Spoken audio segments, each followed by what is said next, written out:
5 years of Super League Triathlon, 5 years of incredible victories and memorable battles. And as we arrive here in London, the stage is set for another season of the biggest names in short course racing, creating the biggest moments in the sport. 4 rounds across 3 continents in 8 weeks, all starting here in West India Quay in London's Canary Wharf. 40 of the very best athletes in the world, one incredible cobblestone line course, a very big crowd, and I can say plenty to look forward to. Being in a Super League race is like being in a fight with a bear. Intense, high pressured. It rips you apart. The fight's real from the start. It burns your lungs. Willing to put everything on the line. The pace and intensity is way higher than any other triathlon discipline. Oh, there's a crash at the back. Best athletes in the world. Winning is addictive. There is no better feeling.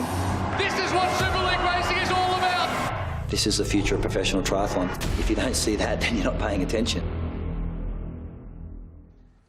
If you are new to Super League Triathlon, firstly, welcome, and here is what you need to know. There are 4 different race formats in SLT, and this one is the Enduro. 3 triathlons, back to back to back, no breaks, 8 transitions. That's right, 8 times through transition. If you win this, it means you did everything perfectly, and it also means the maximum 15 points for the series and a cool 50 grand. The first checks from a $1.24 million season prize pool.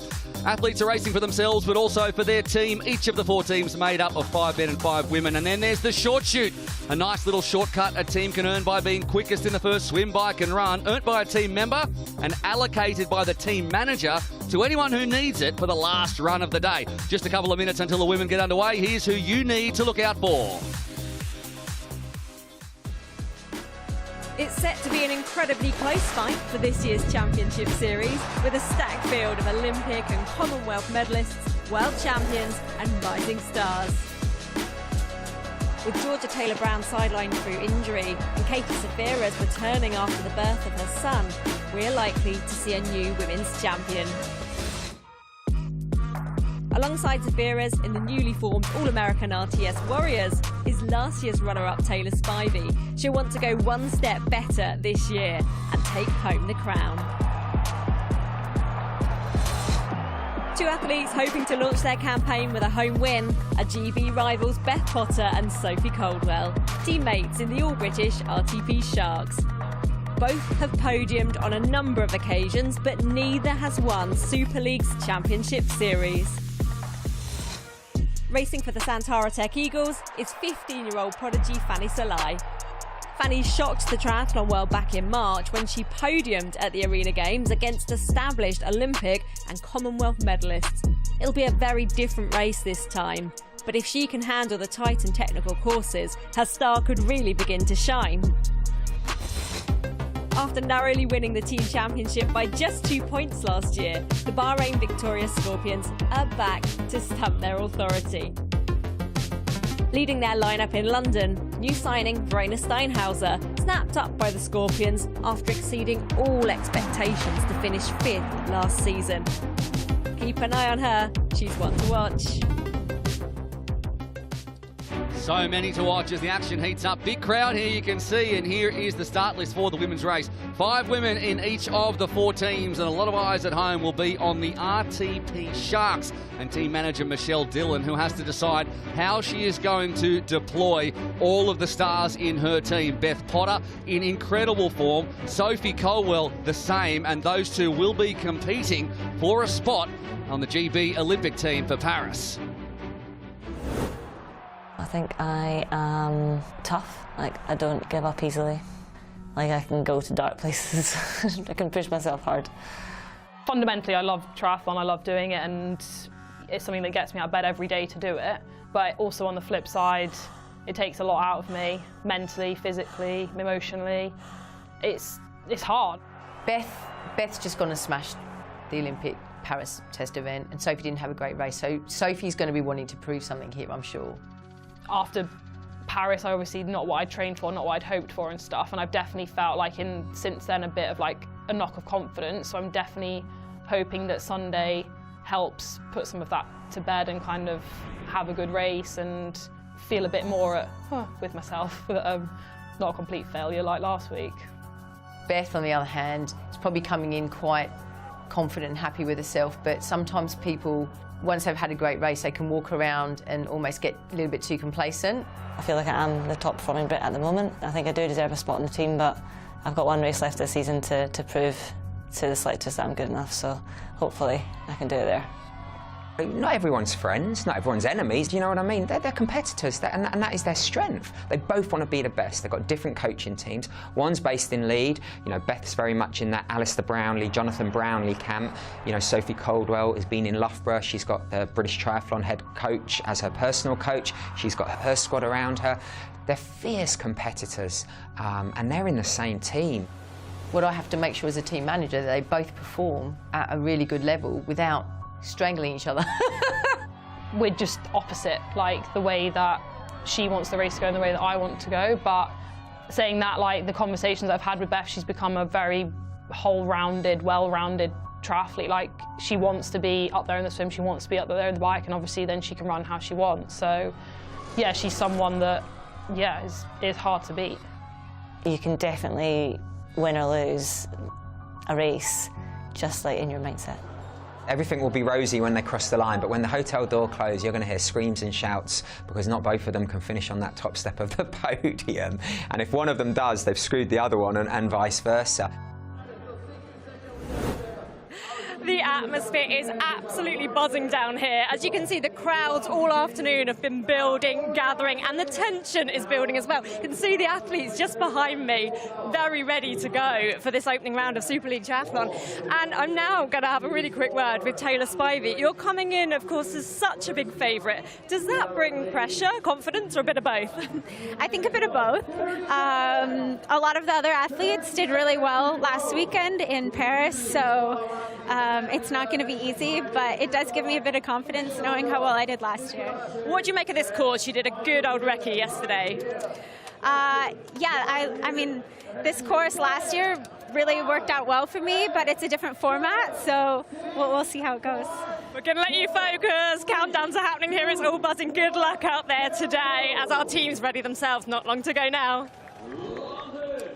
Let's welcome the athletes for our women's event.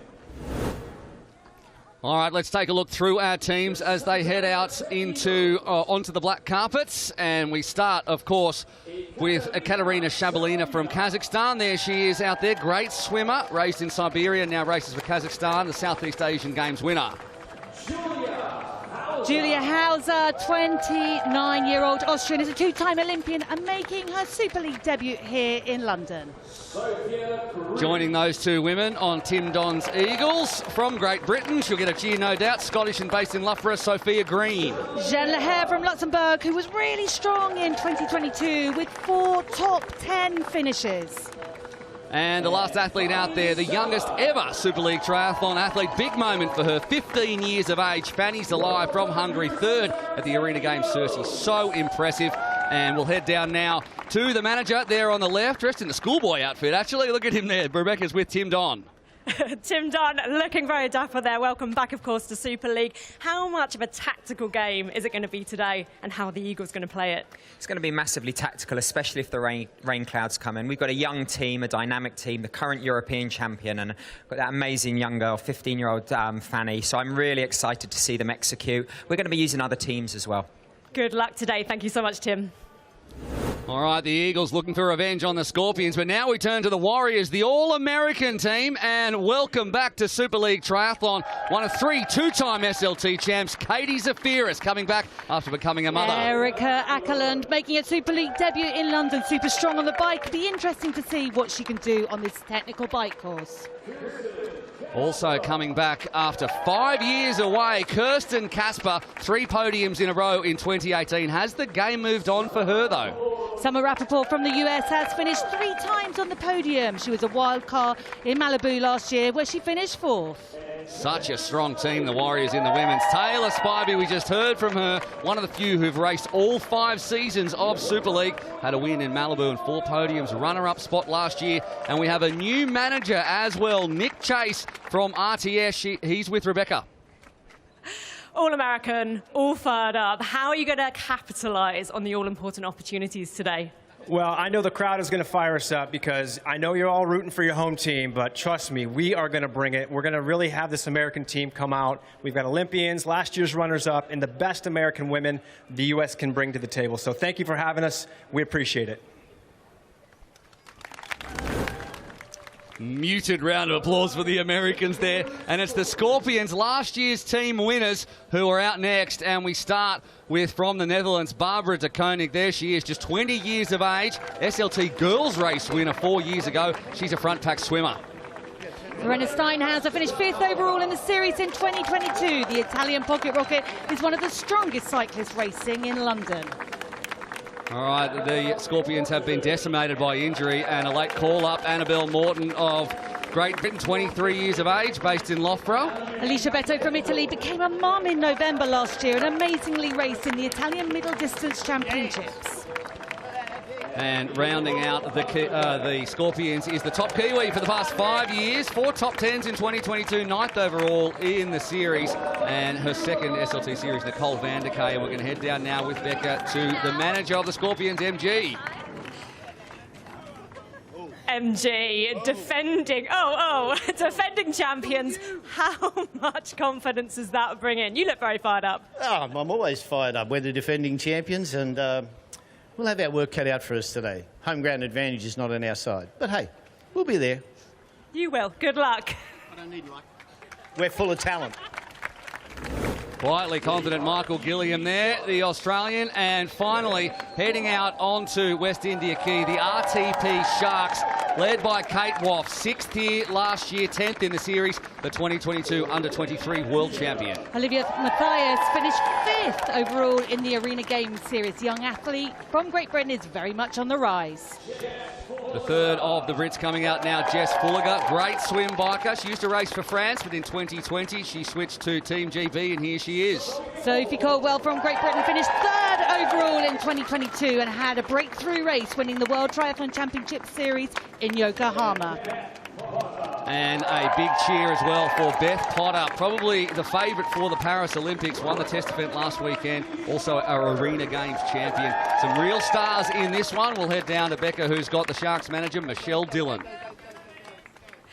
Michelle, 2nd overall last year. Back for revenge?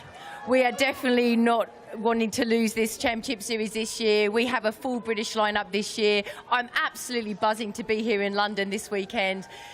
Get the crowd behind us, guys. We really need you today. We want to win this series. Let's go. Thank you. Good luck. All right, not long now until we get underway. Out onto the pontoon. My name is Will McCloy. Alongside me in commentary for this incredible enduro, of course, we have Annie Emerson, the former world #1 duathlete, and a 4-time triathlon world champion, Chris McCormack, is here as well. 20 seconds until the start. And on the far left-hand side is the Sharks. That is the all-British team. Alongside them is the Scorpions, the Warriors, all the Americans, and testing the water over there on the right-hand side is the Eagles. And it is time to get SLT 2023 underway here in London. Off, and it looked like a fairly clean start across the board, and this is a 300-metre swim. So for those of you new to triathlon, that is about as short and sharp as it can possibly get. And already in the middle there probably looks to be Sophie Caldwell of the Sharks leading the way. They'll go up here about 150 metres and then make 2 left-hand turns and turn back up into that ramp you can see on the left-hand side of your screen. And Macca will welcome you to the commentary, and it looks like a fast start from a couple of Sharks like we thought there would be. Oh, amazing start by them. I think they had the outside leg on the pontoon, so they had some clear water with no one on the inside, and they've got the great gap. The Scorpions could benefit from that by jumping on the feet, but I think you're right. Sophie Caldwell leading on the front. All the Sharks up there, all 5 of them are having an absolute stormer, if you don't mind, as they head under the bridge. Caldwell at the front, Potter there as well, Fulliger, who's a great swim biker as well.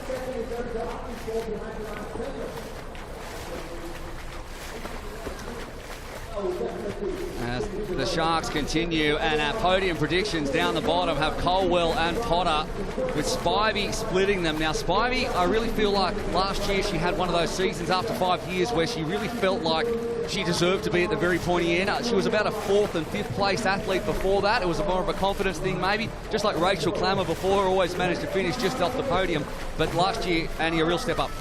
Absolutely, finishing second overall to Great Britain's Georgia Taylor-Brown. So close at the end of the series, and she'll really be wanting to make amends this year with Georgia Taylor-Brown sitting out this year with an injury. The Sharks so strong on the swim here. Beth Potter up there, Jess Fulliger, Olivia Mathias, watch out for her as well, and Katie Wharf, who is definitely on the rise. But I think it's going to be all about Sophie Caldwell in this swim. The Sharks have put their entire team on the front. It's only Summer Rappaport and Taylor Spivey who have been able to tag that group of 5, and they're opening up a gap on the other 2 teams.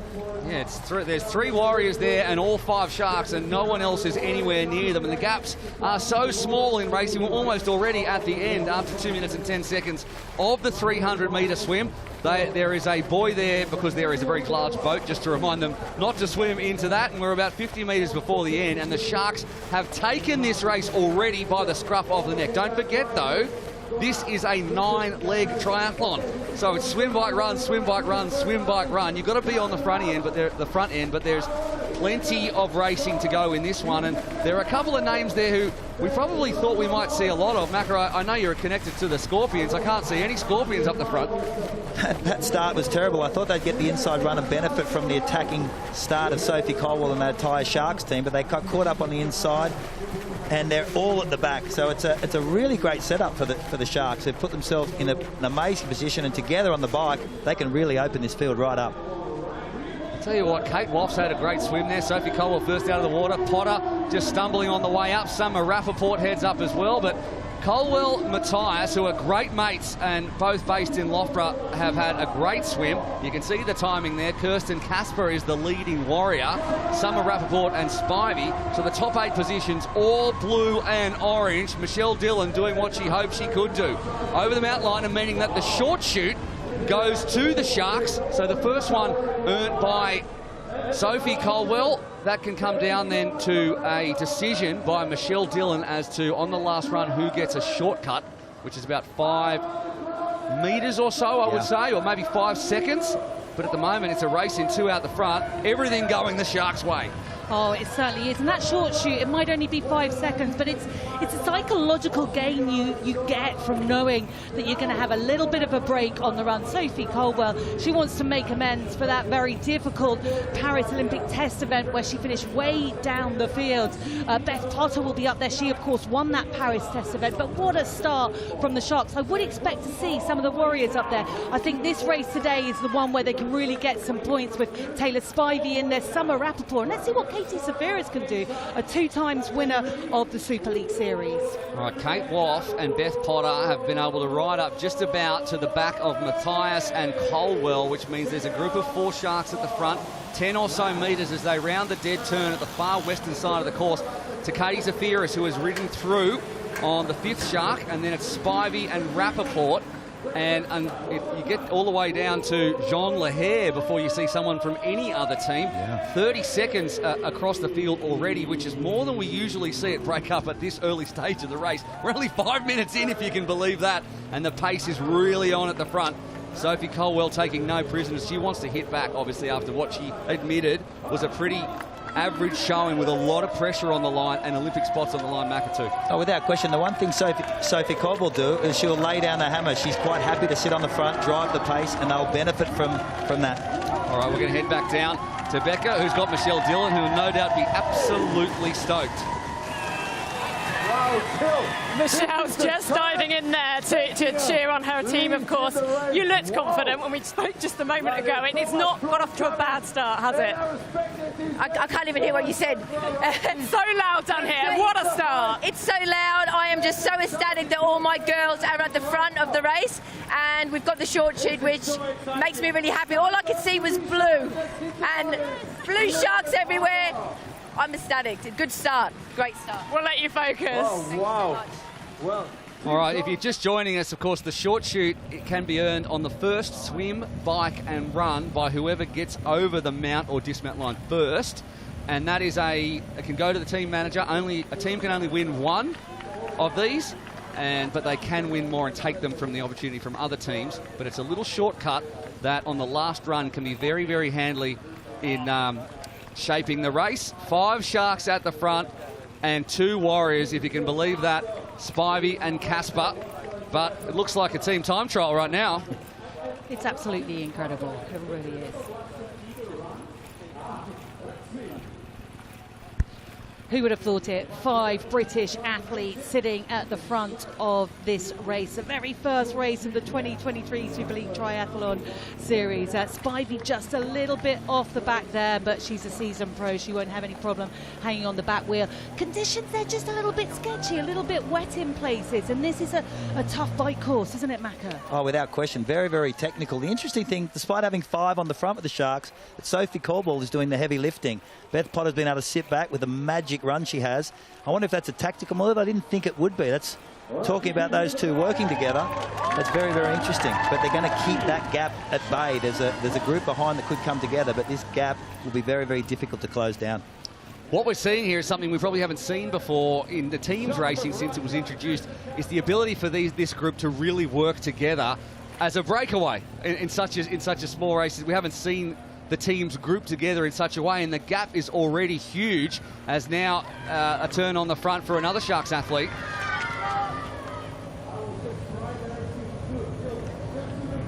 Well, it is all about the teams here, and it's going phenomenally well for the team of Michelle Dillon. This, of course, is an important race for the British-led team on home soil here, because some of the athletes will be sitting out next week's race in Toulouse as they prep for the final race of the World Triathlon Championship Series. Of course, the athletes having to race 2 athletes in the 4 and the final. There are 4 races in total, but only 2 score and the final.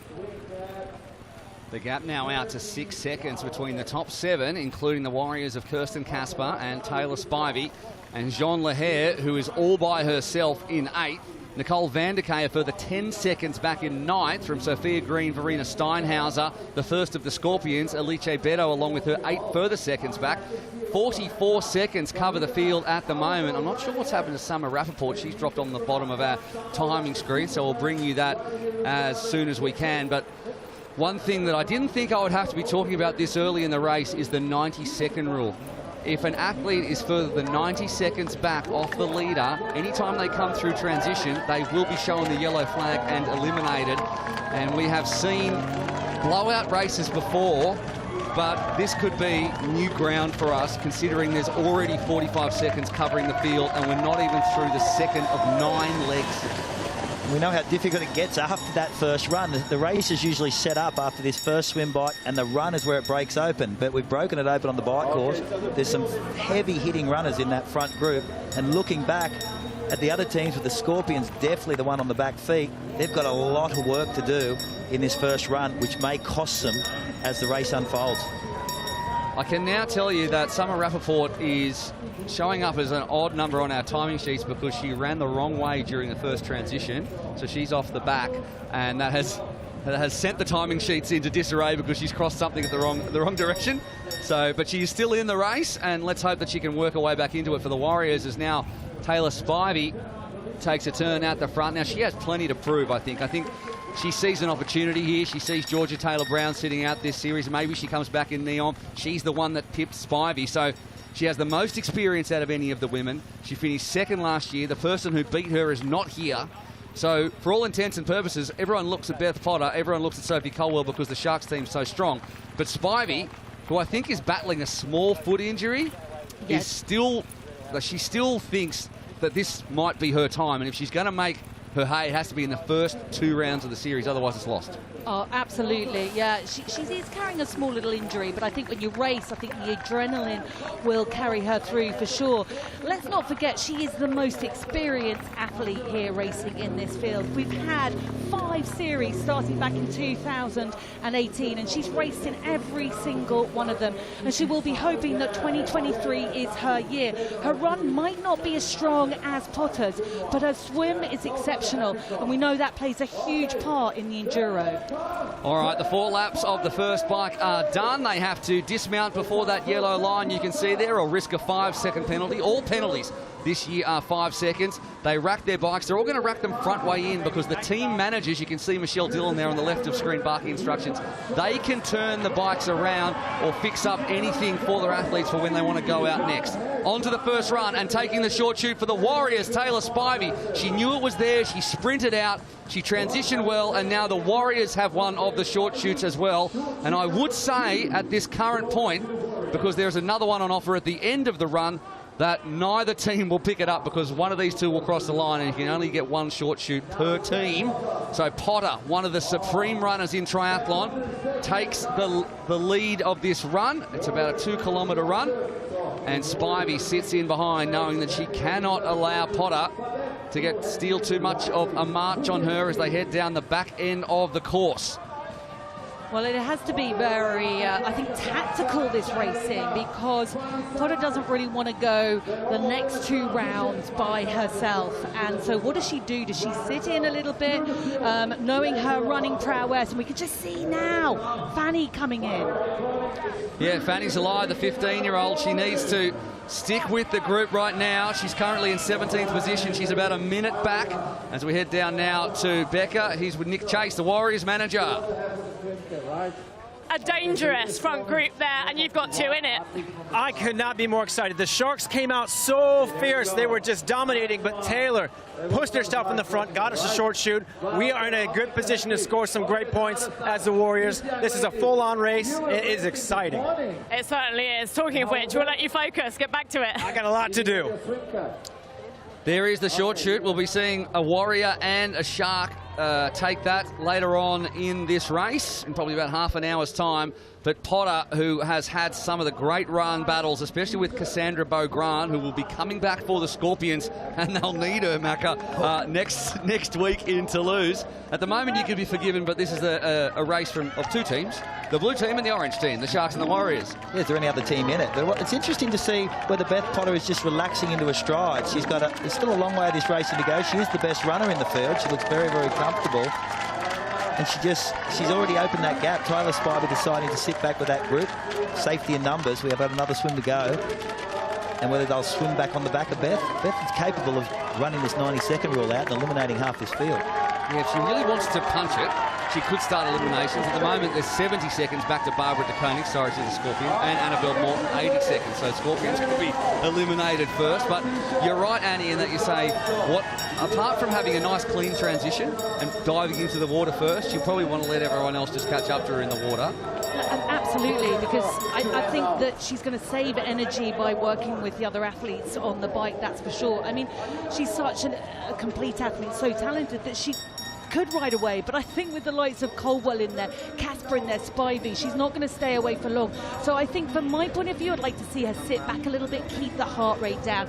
We're just seeing now the former champion, Super League, twice champion, Katie Safiris sitting on the right-hand side alongside her teammate, Erica Ackerland. Yeah, quite a way back, though. You can see there 41 and 42 seconds. So the sharpness, and Katie Zafiris has said it herself, not quite there yet as she continues her comeback from having her son Kimball, who is here actually and watching along the race along with her husband Tommy Zafiris, who's also very involved in triathlon. Maybe not quite at the sharp end of racing just yet, but she will progress throughout the series. Continuing, though, at the front is Potter, who keeps looking around going, where is everybody? Still waiting. Kate Woff is now in 2nd position and trying to cross that gap a little bit from Spivey and Casper, who is great to have back in the series as well.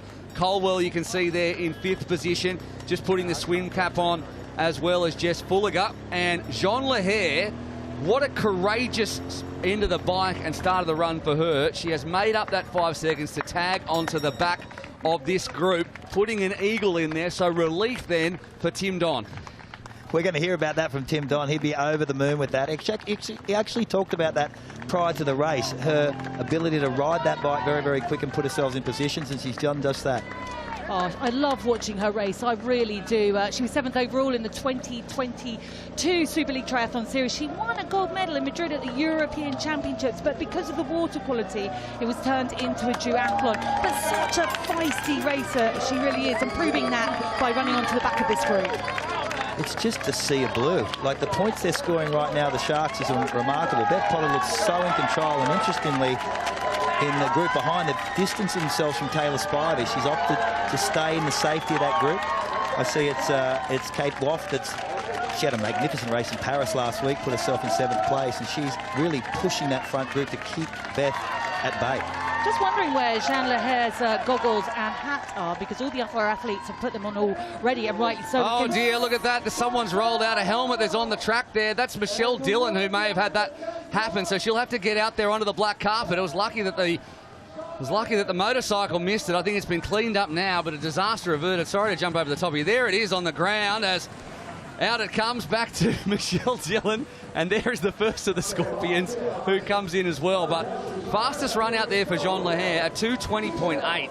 Nicole van der Kay was the second quickest at 2:23.8 in terms of a lap. So she really dug deep there, and she has got the goggles on. But she just misses a second there as she has to put it on. So she wasn't quite as organised as the rest, but she has tagged onto the back of the group, who is still led by Beth Potter. So never a dull moment in Super League racing. Oh, never a dull moment, that's for sure. I've got a feeling that Jeanne Leher probably didn't carry her goggles and her hat like the other girls did. They would have shoved them down their race suit, and that gave them the ability to be able to put them on during the run and save time.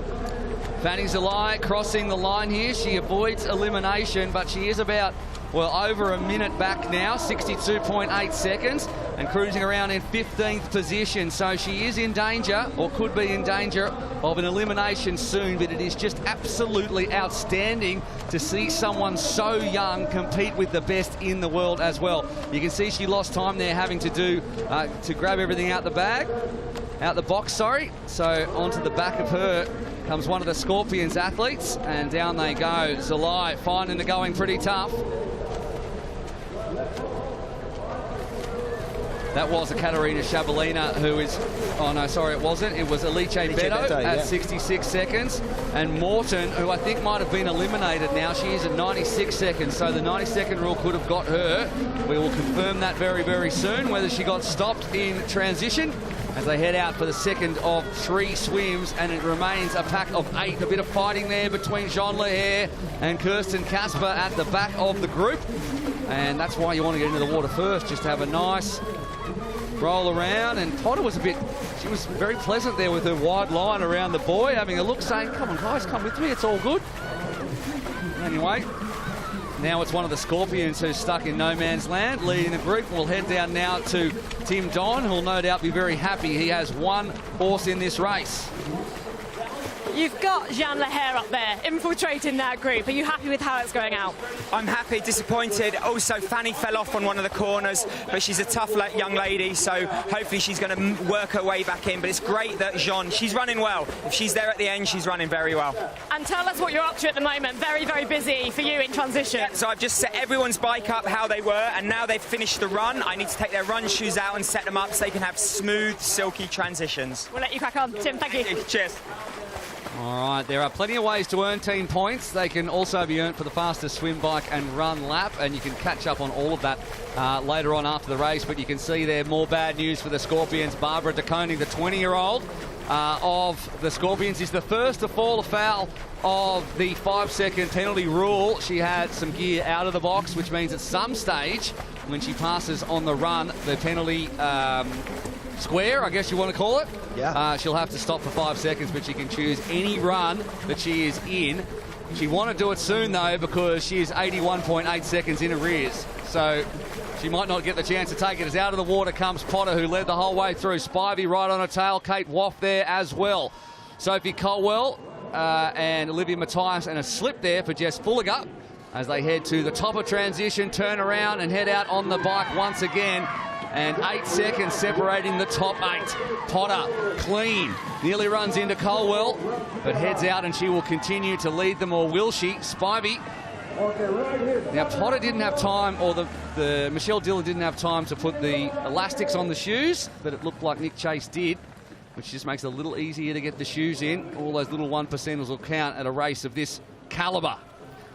There is so much to think about in this racing. It really is not just about swim, bike and run, because the transitions play such a huge part, and mistakes are so easily made when the athlete is deep into the red zone of their heart rate. Interesting now, Taylor Spivey on the front. She's joined by Beth Potter. I really think that Beth Potter, all she's got to do is keep her race clean and sit in, save her energy and bide her time, because she is the superior runner in this pack. Well, she showed that in that first run. It's interesting that Taylor Spivey went to the front. She looked back as she came out of transition, saw the little gap on the group behind, and thought maybe she could, you know, put the knife in and open it up. And it's the Eagles who have been suffered with Lahair just off the back of this group now. Spivey looks like a goldfish chased by 5 sharks as she tries to stay at the front of this race and not think too much about it. Kirsten Casper is her only ally as Jean Lahair continues. Zalai is about to cross the line. And Sharks, a clean sweep of swim points in this one. But Beth Potter picked up the 3rd short shoot. So that means only the Sharks and the Warriors have a short shoot. It's up to Nick Chase and also Michelle Dillon to decide who will get those. And that could really decide how this race pans out. Now, these athletes are looking at, well, they're staring down the barrel of elimination. Some of them, we should see the yellow flag pretty soon, to be honest. A few of them have tipped over the 90, and there it is. We're seeing some flags, and not aware at the moment is a Katerina Shabalina, who is told her race is over for the day. And Annabelle Morton will be another one. So 1 Eagle and 1 Scorpion who will be stopped. And that is the reason, because other athletes are bombing through there at 40 kilometres an hour. And that's why the 90-second rule is in effect. Taylor nearly went down then. Yeah, hits the apex hard. That is kind of an off-camber turn, that one. We've seen people come off there before. She's opted to really push this bike pace. I think she saw some vulnerability in that transition. She was quick out, and she's got on the front for 2 laps now and really driven that nail in. She's on the front of the saddle, really pushing. We often talk about her swim, but her biking as well is always so strong. And technically, she's good. We saw her make that mistake. That will have just woken her up a little bit for the next time she comes round. She does have a teammate there, Kirsten Casper, but Kirsten has been out of the sport for a couple of years now with injury and illness. Great to have her back in the races, but not much help to Taylor Spivey at the moment. All right, there is nearly a 30-second gap now between the top 9, or the top 8, sorry, and the rest. So your winner will come from this, you would think. Lahair just tagging on the backs, hanging in for dear life as Spivey continues to push at the front. And I guess she needs to try and separate this group, because there are simply too many Sharks there who no doubt will be working together to make sure that they fill up the podium with blue. And Spivey needs to figure out who's got the legs and try and drop a couple off the back. And Lahair looks like she's probably, having dug deep to get onto this group, is probably on the button a little bit in terms of hanging on to it as they head over the cobblestones, Macca. It's the entire Sharks team, well, it's not a few Sharks, it's the entire Sharks team on the front. And it's only the 2 Warriors that split the group with Lahair just off the back. She seems to be swinging a little bit. She's been fighting to stay in that group, struggling on the corners, Lahair. Did she push too much to get into that group in that first round as the fatigue starts to set in round after round? It's that kind of course, too, that has constant slowing downs, constant. If you're on the back, it's a yo-yo effect, and that can be taxing. That kind of bike constant yo-yoing, as you know it, like you see it anywhere, you see it at any bike race. Yeah. But on the back, it's really hard as 2 of the Scorpions now fall afoul of the 90-second rule as well. Barbara de Koning there, and who else have we got? See on that one there. Annabelle Morton. I think it was Annabelle. Yes, Annabelle Morton, you're right. So she was a late in, and she has had 25 minutes of the hardest, fastest racing that you could possibly ask for. So 3 Scorpions still left out there. Not that you'd know about it, because we haven't seen one yet. And we're going to... Actually, you know what we should do? We should go down to MG and see how upset he is. So Rebecca's got him. Good luck, Rebecca, with this one. We'll see how it goes. 2 athletes out. I know the disappointment. I can see it. But what do the remaining 3 need to do now? Hang on, basically. It's to be expected, you know. We've spent a long time and a lot of years making a brand. And to be out in the first race is extremely disappointing. I'll leave it at that. Thank you. That was the most restrained interview, I think, that we've seen from Michael Gilliam, who has been not short of a word and out of racing and hanging on for nearly 26 minutes. And, of course, it happens at every lap, is Fanny Zalai, the 15-year-old, who has hung on for what will end up being, I think, a 15th position. So she will pick up a point, I think, a championship point, because the points go down to 15, if my calculations are correct. And I think that we can all agree that that is an absolutely spectacular effort when this field is full of Olympic medalists, world champions, under-23 world champions. Considering the relative inexperience of Zalai, I think that we're going to be seeing plenty more of her in the future. Yeah, I think Tim Don said all we want to do is we can just see pictures of her there. Now, hopefully she's not too disappointed, because this is a great experience for her. And, of course, she had that little mishap on the bike. Her partners in the races now, she's on the other side, she's coaching them. So great to see Don right here. Just trying to listen in there to what Tim Don's saying. But I think he said go to medical, so I'm not sure what's happening there. I think it's just she's obviously knocked her wrist a little bit there when she's come off the bike, and they just want to make sure as the athletes now start to take their feet out of their shoes and prepare to go from the bike to the run. Now, their 1.6 kilometre run, well, we should see Potter go back to the front, but it's that third swim that can really blow fields apart, Macca. We've seen it time and again. It's all going to happen in this second run and that third swim, but interestingly, the second group at 40 seconds back, it's going to come between these athletes up front. It's whether they go into racing mode and try and open that gap to put themselves in position to win the overall. Beth Potter knows she's the best runner, but Sophie Caldwell, with a massive swim, can work with her other athletes, and does she go against a teammate to try and win the overall? They're going to score maximum points with the whole team in that front group. Oh, does Beth Potter, Sophie Caldwell. That's an interesting battle after that Paris Olympic test event recently. And we're talking about Olympic selection for a lot of these women up front. That this doesn't count for Olympic selection, but Kate Woff's looking for a third spot on that British team, and Sophie Caldwell and her are both the ones juggling that. So whilst they're both on the same team, it'll be interesting to see what happens. All right, a clean transition is absolutely imperative here as they head out onto the run. Potter, with her shoes on, doesn't seem to have any issue whatsoever. As I said, the team managers can set up the shoes, set up everything so that they can make sure they're in and out clean. And as she did the last time around, Spivey will lead the first parts of this run, and Caldwell is making sure that she is not letting... She's not... I just got a message, right? This has distracted me. And it was from Hayden Wild, who is watching on from Andorra. He's missing this one. Hasn't missed a race in 6 years, Hayden Wild, but he is injured for this one. He'll join the Scorpions again as we see who is going to get the short shoot. And I think the Warriors have decided it is going to be Spivey, and the Sharks have given it to Sophie Caldwell, which is going to be very upsetting for Beth Potter when she sees that as she goes past, if Michael Thompson can actually make it stick onto the post.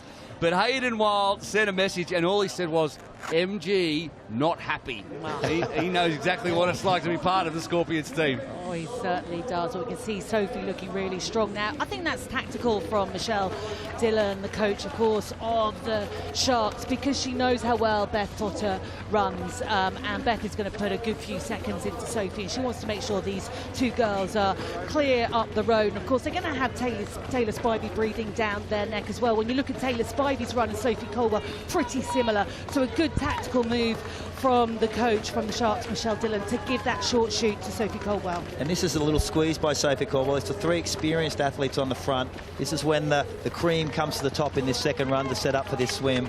Sophie has such a big swim. If she can use this run to put herself into the water first, she could let this gap of 3 get away. It's only Lahare that's trying to hang tough and stay close. It's the youthful athletes at the back now that are starting to get dropped off. Yeah, Matthias there, Fulliger at the back as well. Lahare's found her rhythm again, as you said.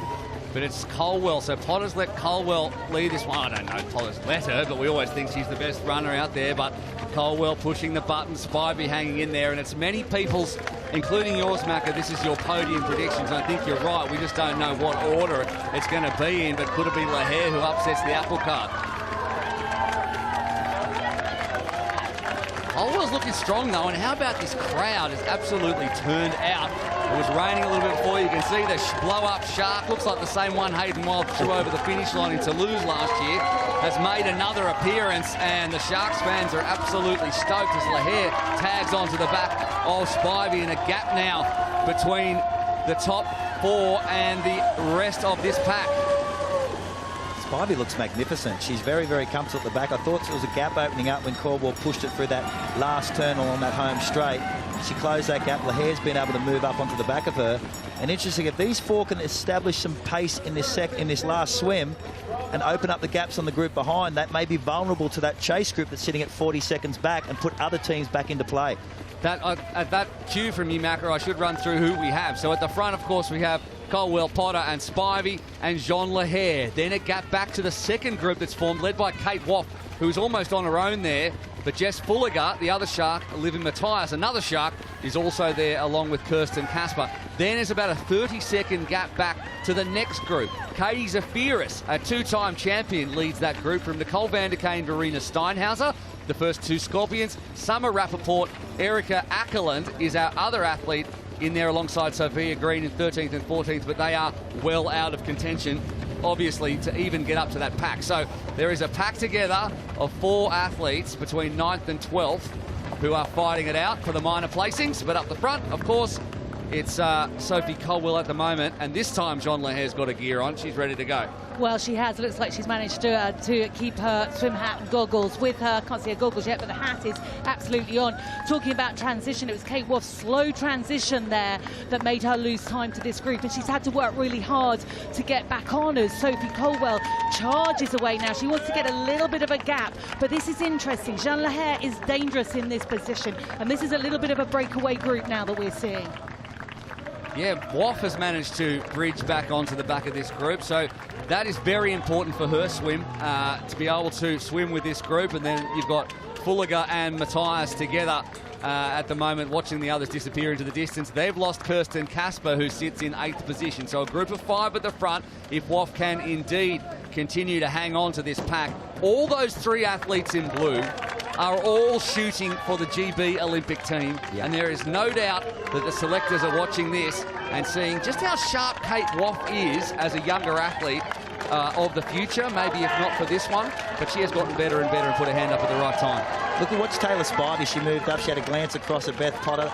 Experience knows they need to be in front for this transition. Running and entering that water first gives them the advantage of being able to find the feet and having other athletes swim over the top. What we do have to talk about is those athletes off the back that have been isolated. Casper and the other 2 Sharks are now on their own, and you've got some powerhouses back at 30 seconds with Katie Zafiris, who's a winner of this series. You've got Steinhauser in that group.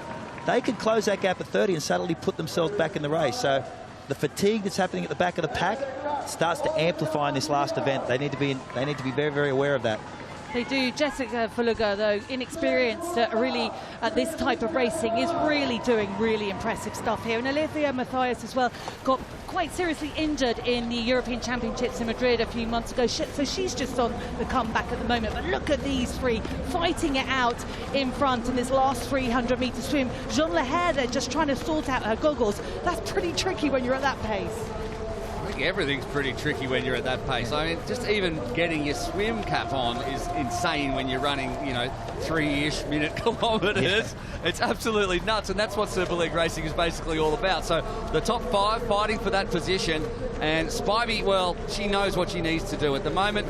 Michelle Dillon has backed Beth Potter's run by giving Sophie Caldwell the short shoot, hoping to go 1-2. And then Taylor Spivey, she needs to get in and around it. But we'll go down and we'll hear what Michelle's reasoning was. Becca?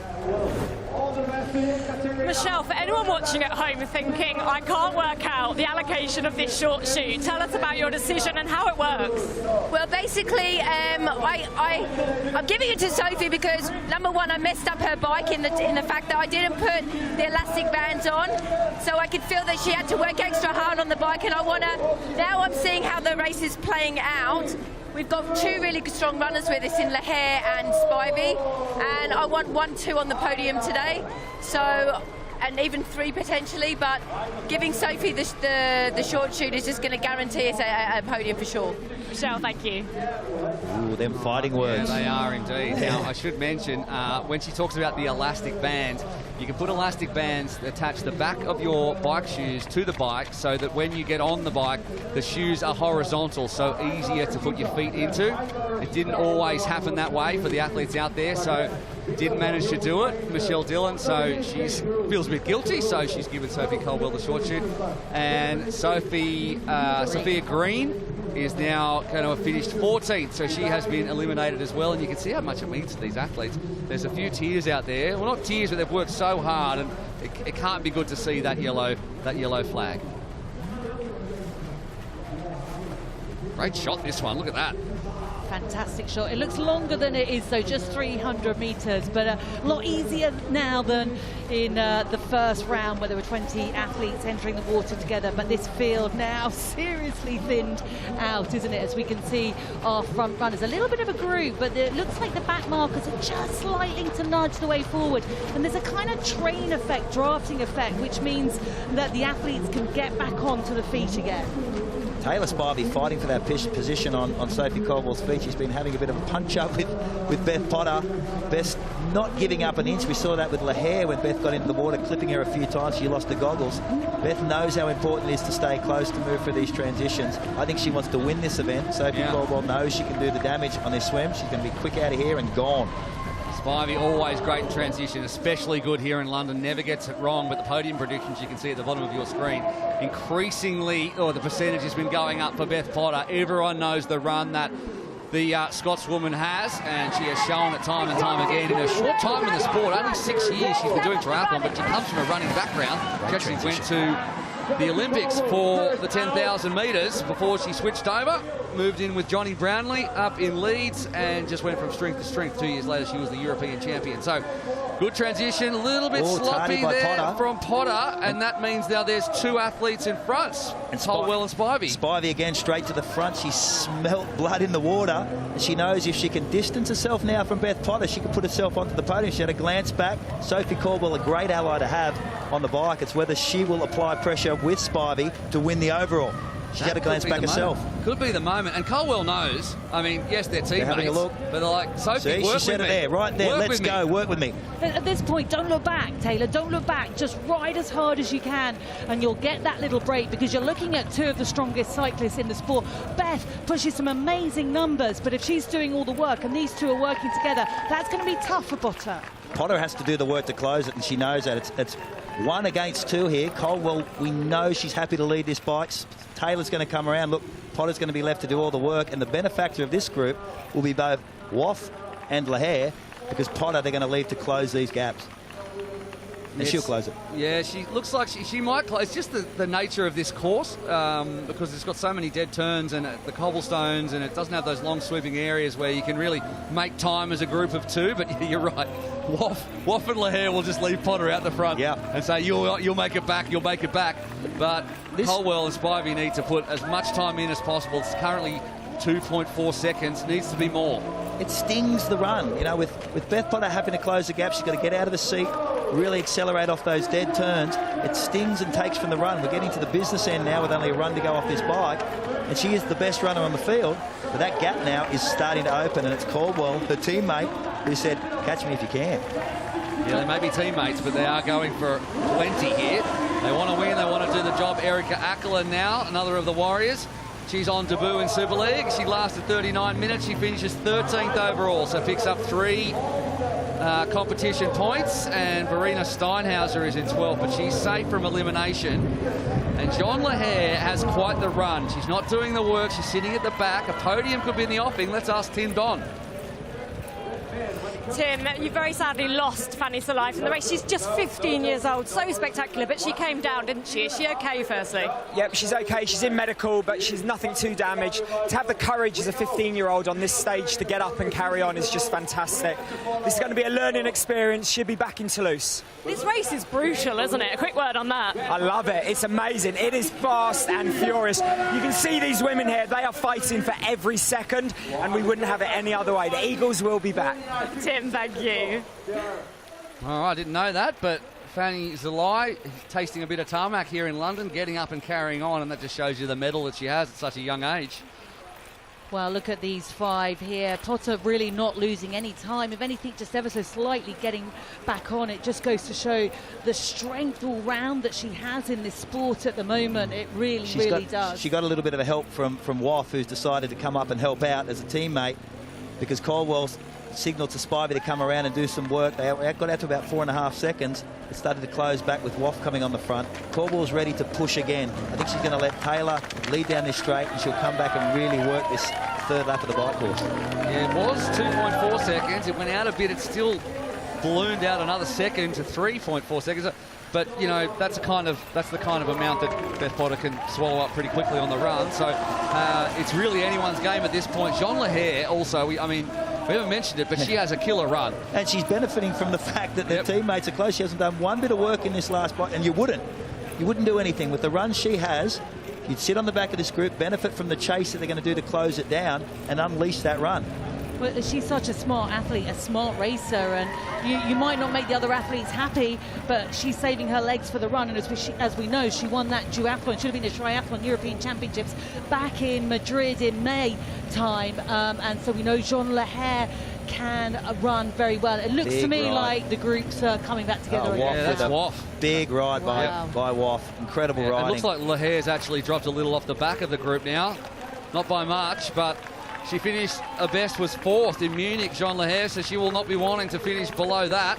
And, yeah, Beth Potter can thank Kate Woff after this one for that. Well, you've seen the pace with those gaps opening up. Even Beth Potter was fighting to stay on Kate Woff's wheel. That gap opened up, and Lahair was distance. Now the pace will slow up. As you know, you've been caught. They're starting to think about this run. And what an athlete that Kate Woff is turning into. The current incredible. World Under-23 world champion. She was 6th last year in London, but relatively inexperienced at this level of racing, really. And I think she's showing today what a real talent she is. Incredible little talent. And you saw that in the Paris Test event last week.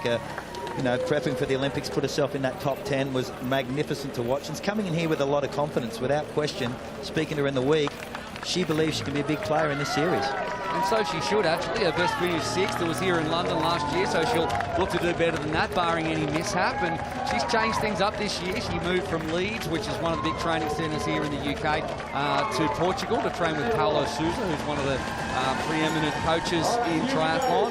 Taylor Spivey also trains in that group. Miriam Casillas, who we'll see next week, will be in that group as well. So, you know, sometimes a change of scenery, it works out well, and Kate Woff is certainly enjoying that. 1.2 seconds over the top of, you can basically throw a blanket over the top of these 5 who've been together since the beginning of this race, and we only have about 1.6 kilometres plus a little bit to decide who's going to do this job. Does Sophie Colwell, plus the 3 or 4 seconds she might get from the short shoot, have enough in her legs to hold off Beth Potter? Spivey has a short shoot. Spivey has a short shoot too, so those two can work together. Can Potter overcome that? Oh, I don't know. It's a tough ask. We saw what Sophie Colwell did when she took her first win on the World Triathlon Championship Series in Yokohama. She is a really complete triathlete now. The run used to be her weak link. It's certainly not now, but I think her confidence was deeply dented in Paris at the test event when she finished outside of the top 20, and she really wants to make amends for that. 1.6 kilometre for Sophie Colwell. It's a good distance, isn't it? Because she's fast over the shorter stuff. She's a great relay racer. Very, very strong. She's a front racer, and you can see the fitness there. You can see it was probably just the performance. She said that in the earlier interviews, that she just didn't know what happened in Paris. The fitness is there, the base is there. She's racing with that type of aggression. I think she's going to benefit from this short shoot. You know one thing, Taylor Spivey will put herself in the right position coming into transition. She'll put herself in the right position for that shoot. She's so tactically clever, Taylor Spivey. It's going to take maybe those 2 short shoots to give them the advantage over Potter, who had to work to close this gap. So make of this what you will, but of this group, they all share the top 5 run splits, but Beth Potter is only in 5th for the top 5 run splits so far. Jean Lahair is the fastest out there in the previous runs. She has the 1st and 3rd fastest laps, and the 2nd and 4th go to Kate Woff. Wow. So it's still anyone's game. We're talking about 1.6 Ks. Fast transition required. Spivey out first again, ahead of Colwell again. Potter in third. Jean Lehair and Kate Woff cross together. They're the two fastest runners in this group on your screen. But let's see, in this running race between some of the best triathletes ever to do it, who has the legs in this one, who takes the top spot, and who takes bragging rights? Colwell and Spivey together. Potter has lost a little bit of ground in the opening few hundred metres. She always takes the time, Potter, to wind into her run. She comes from a running background. She's got the experience. She had to work on that bike, like we said. We saw, but she needs to slowly ease up on these two, knowing she'll know they have the short chutes. They've got the 5-second advantage. She doesn't want to push out too early on this first lap and leave nothing left for that final lap where it all happens. It does seem to me that Kate Woff is losing a bit of time in transition, because they all came in together, and yet again, the same as the last transition from the bike to run, she lost quite a bit of time there and having to work hard to get back on, and it might only be a second or two, but over a mile, that's a lot. The hair looks great, doesn't she? Really working their arms, trying to close that gap on the Potter. Potter was trying to ease herself in the run, but there's definitely the grimace there. Spivey looking great, but Sophie Caldwell, all day, she's been very, very eager to set on the front, happy to set the pace. She looks like she's doing it easy. She's got a nice, easy style when you look at, compared to the cadence or turnover of Jean Lehair. Yeah. Sophie Colwell looks like she's running in slow motion. Short shoot, taken. Spivey, Colwell. Now the gap. Potter looks up and realises it's gone from 3 to 15 metres, and she has to accelerate out of that dead turn. Such is the short shoot area in this course at the far western end. Spivey off the cobbles. Very smart running by Taylor Spivey. Gee, she's showing her experience throughout this whole first opening round of this year's series. Just cleverly positioned herself all day.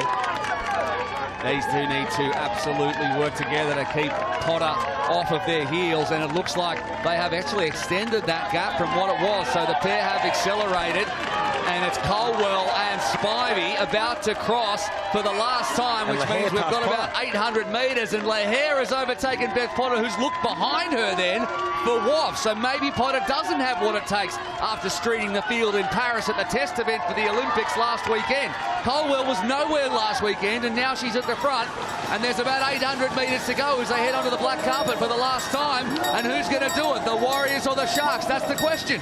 Wow, Lehair is looking incredible, isn't she? She's pulled back all that time that she lost on the short shoot and coming out of transition. Beth Potter having to work really, really hard. Jan Lehair looking over her shoulder there, but Spivey now has taken the lead. She's working really hard, and Sophie's having to work even harder to stay on her shoulder. I think Sophie will be confident in this. She knows Taylor Spivey's won one of these races last year, second overall in the series, but she's got a look in her eye. Sophie Caldwell, but Lehair is moving up on this, and I think she sniffs a win here. Well, if she did take this win, it would be a famous one, having sat in continuously, has never finished better than fourth, finished 7th overall last year, but she had plenty of top 10s. She's had a pretty solid 2023, including a 5th in the Cagliari World Triathlon Championship Series, and she won in the European Champs in Madrid, and she is ready to go. She benefited from that bike riding. She sat on the back of that group. Potter, a casualty of that, had to do a lot of work to close that gap. She's got a bit of help from Woff. Both those athletes are the ones off the back now. Lehair was able to sit in, benefit, rest those legs, and now has put herself in a position with a shootout with two athletes I think she could run, she believes she could run over the top of. So that short shoot, just to reiterate, they take it once. Those two will not take another short shoot. They only get that advantage once, as these three are in a straight shootout over the last 400 to 500 metres to decide the spots on the podium, and Lehair has muscled up into the lead on the inside of Colwell for the last time they take the dead turn. Great running. Inside run, make the right-hander. She's got the inside run there. Who's got the sprint? Who has got the sprint? Lehair's gone. She has gone for it early. She must be confident she can hold on for another 300. Can Colwell respond to this? I'm not sure that she can. Well, still a couple hundred metres to go. She's gone quite early, but Sophie looking over her shoulder to see where Taylor's fighting. But it's all about Jean Lehair right now.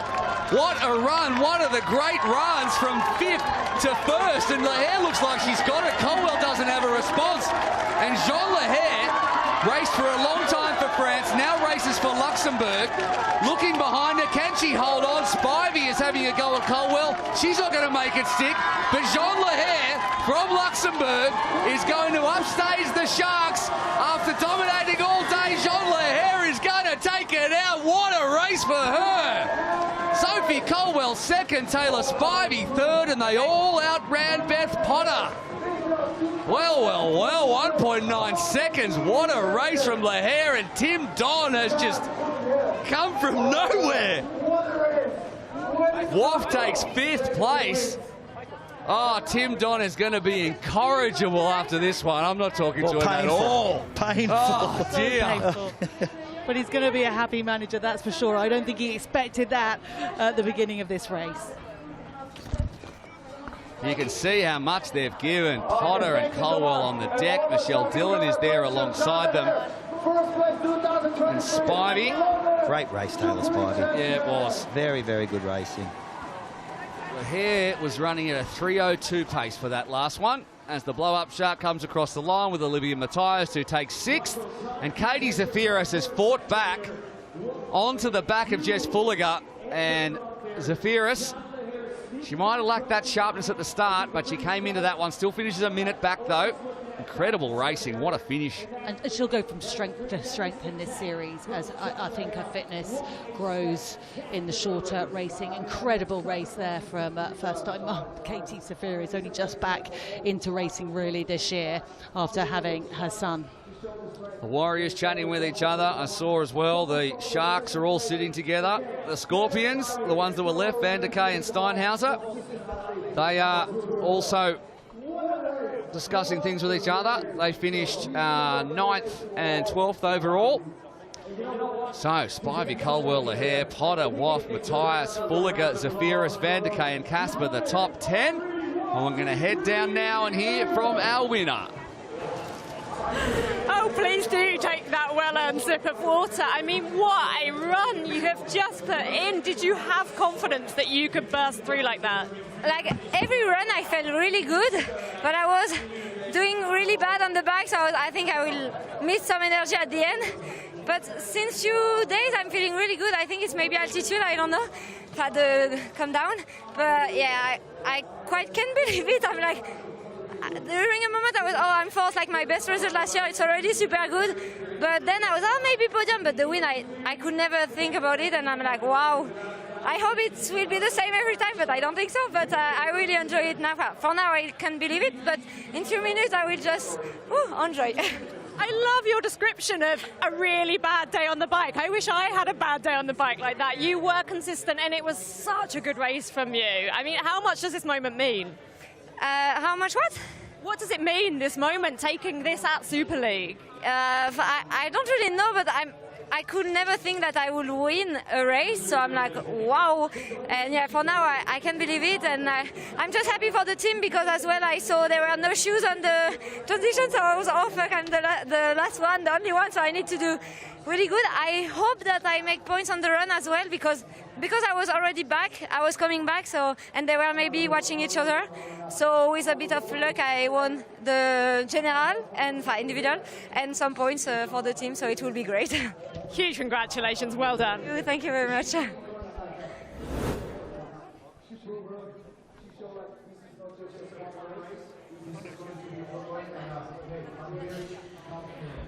Oh my goodness, what a brutal race. You secured the podium. How was it out there? Oh, just as savage as I remember, to be fair. But no, what a great atmosphere. Definitely there's more people out than last year, and it was just amazing to be back racing in London, back in the UK. So yeah, really, really good day out. A bit of a rule change with transition this time. Did it impact things? Did it make a difference? Yeah, it's difficult because obviously with such a strong team, Michelle had 5 bikes to still sort out, so sometimes there just wasn't enough time to sort everything out. But she did like the best. Like we had our helmets and stuff sorted out, so yeah, it made like we had to think a bit less and just focus on like going full gas. And a very strong start finally for the team as a whole. Yeah, no pressure. I think everyone was kind of saying how well the Sharks were going to do, so it was great that all 5 of us were so high up, and we got points for the disciplines as well. So yeah, good day out for the Sharks. A great day out for the Sharks. Well done. Thank you. Thanks.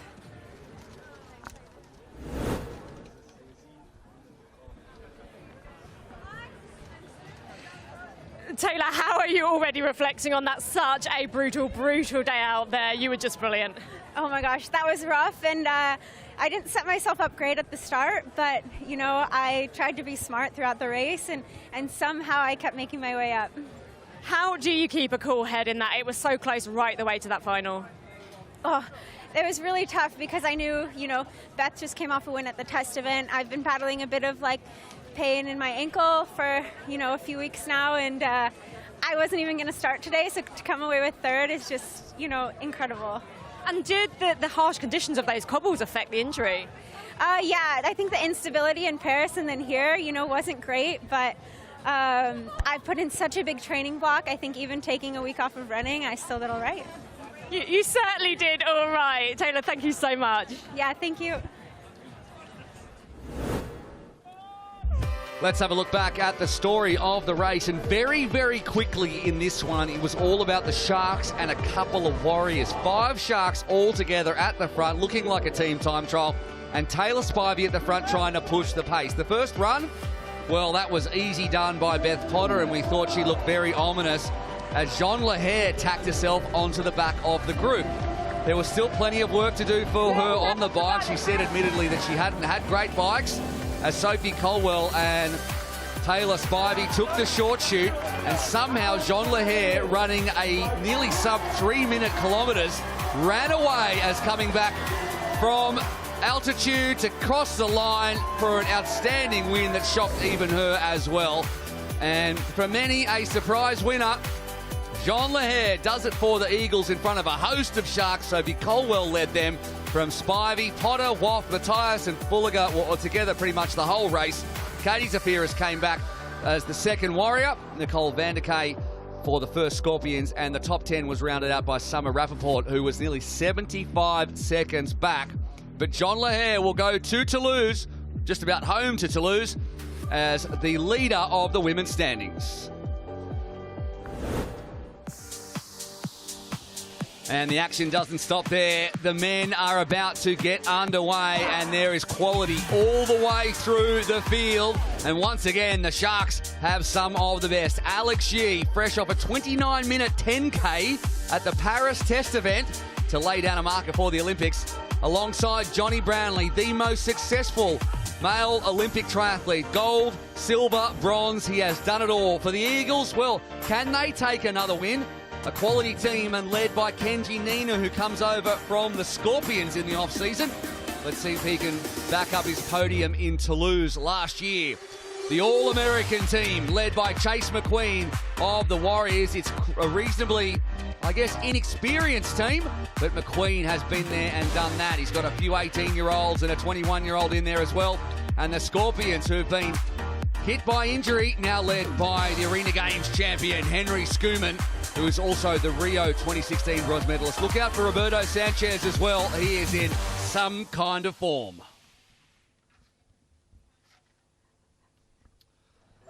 Nearly time now to award our women their medals, and standing on the top step, and won't she be absolutely happy to be there, is Jean Lahair.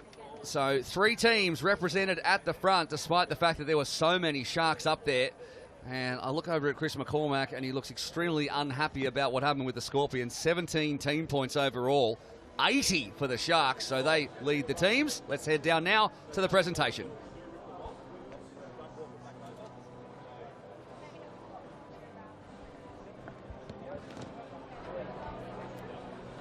Sophie Colwell looking extremely happy to be there, and Jean Lahair still looking a bit bemused to be there, if I could be so bold as to say that. The medals will be handed out by the CEO and co-founder of Super League Triathlon. There he is, Michael Dolst, who has been one of the driving forces as Super League has evolved and grown over the 5 seasons, and it is certainly here to stay. And Taylor Spivey, she'll be happy with that, carrying in a little bit of a foot injury. We could see she was smart enough to run not on the cobblestones as she salutes the crowd. Congratulations to Spivey picking up the bronze and important points at the start of this season.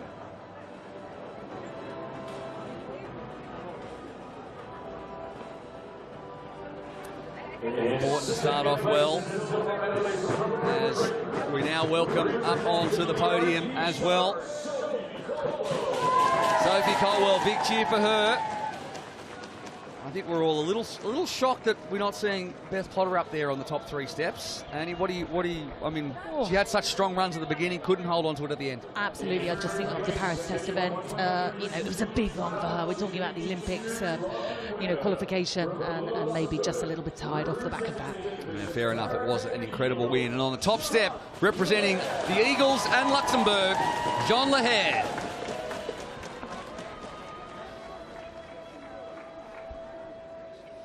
The maximum 15 points going to Leher and adding crucial team points to the Eagles. And of course, there's $300,000 on offer for the team's race as well, which is a big part of Super League racing. And as we wait for the champagne spray.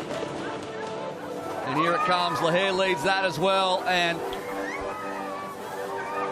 Sophie Colwell's right. Big crowd, bigger than last year here as Super League continues to gain momentum. And they were treated to a show, there's no doubt about it. And here is the team leaderboard, and Chris McCormack, 17 points for the Scorpions. You don't like that one bit. The Eagles, helped by that 15 points for Leher, pick up 26. The Warriors had a strong throughout, but no one went anywhere near the RTP Sharks, who have made hay here in London to lead the teams. Tim, firstly, huge congratulations. Jan Leher looked almost like she couldn't believe it on the podium then. You know what, it's so nice to see that. She's really unassuming, and for her, the way she raced, the confidence, and I'm going to be honest, the Eagles needed the points. Did you have that confidence throughout? Because we chatted a little bit earlier on in the race, and you looked like, I got it. You know, it was that second run. She was one of the last women off the bike in her pack, but she ran through. She was first to hit the water on that last round. I knew she was running well. If she could hang on in that last swim, she had every chance if she believed, and she did. And you could just see it, couldn't you? She just believed down that finishing straight. It was marvellous to watch. And on a slightly more negative note, you lost a couple of athletes today. Mixed fortunes for you. Absolutely, that's racing. I know they'll be back stronger next week. Fanny's only got a few cuts and bruises, so she is okay. And I know the other women are going to be stronger next week. And we have got Emma Lombardi joining us in a home race in Toulouse. So much more to come. Tim Dunn, thank you. All right, he's happy, Tim Don, and why wouldn't he be as well? What a race as we continue to catch our breath. It has been a really interesting one, and there is a man that many of this crowd have come to see, Jonathan Brownlee, who picked up Olympic gold in Tokyo to add to his silver and bronze from previous Olympics, and he is going for his 4th Olympics in Paris. And he'll be supported by a very, very strong Sharks team, along with a lot of other great athletes out there. Let's have a look at the ones to watch. The men's race is almost impossible to predict, but we can guarantee hard-fought, fierce racing. 2 of the biggest names in the sport line up for the all-British RTP Sharks. GB Olympic relay gold medalists Johnny Brownlee and Alex Yee are reunited. Don't be fooled, they may be teammates, but they're both going for individual glory. Triathlon legend Brownlee's raced Super League since the start, but he's never won a title. London's local hero Alex Yee was 2021 champion, but he's never won his home race. Brownlee or Yee, who's your favourite? Injury has forced the reigning champion Hayden Wild out of this first race, leaving the Bahrain victorious Scorpions without their superstar signing. It'll fall on Arena Games Triathlon World Champion Henry Schumann to earn valuable points. After 2 years of injury nightmares, he's out to prove he still has a sting in his tail. The All-American RTS Warriors are looking to swim specialist and Montreal Arena Games winner Chase McQueen to take the fight to the rest of the field. Yeah! The Warriors are self-proclaimed underdogs, but with Chase and bike specialist Seth Ryder looking strong, they could cause an upset this year. Lining up for the Santara Tech Eagles, Japanese maestro Kenji Nina. Experienced in Super League, a born risk-taker and aggressive on the bike. Who wouldn't want Nina in their team? He secured his first Super League podium last year, taking the title in dramatic fashion for the Bahrain victorious Scorpions. Now with his new team, nothing but victory will do. Strong athletes across the board, but once again, we turn our attention to the Sharks, who have been absolutely supreme over the course of this racing thus far and have two of the biggest athletes in the world in Alex Yee and Jonathan Brownlee. But there are contenders all the way throughout. Look out for Chase McQueen, look out for Henry Schoeman, especially in the swim, and look out for Roberto Sanchez as well, who's had a fantastic last couple of years. Kenji Nina leads the Eagles, and they're going to need him to do that. But we're going to head down right now to Rebecca again, who has Georgia Taylor-Brown, who unfortunately is missing these early rounds of the series.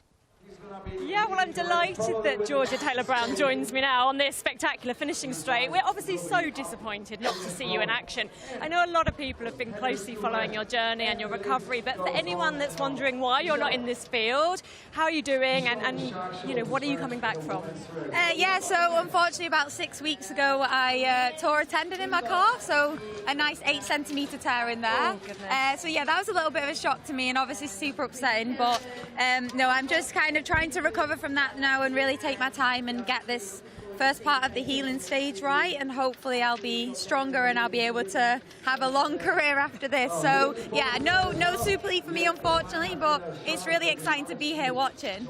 And watching, talking of that, what did you make of that Fast and Furious race? It was frantic. It was incredible. I'm obviously a Bahrain Scorpions supporter deep down, but no, like the Sharks, and it's an all British team. I can't not support the British girls, but it does scare me a little bit because they're doing so well and I'm here on the sidelines injured.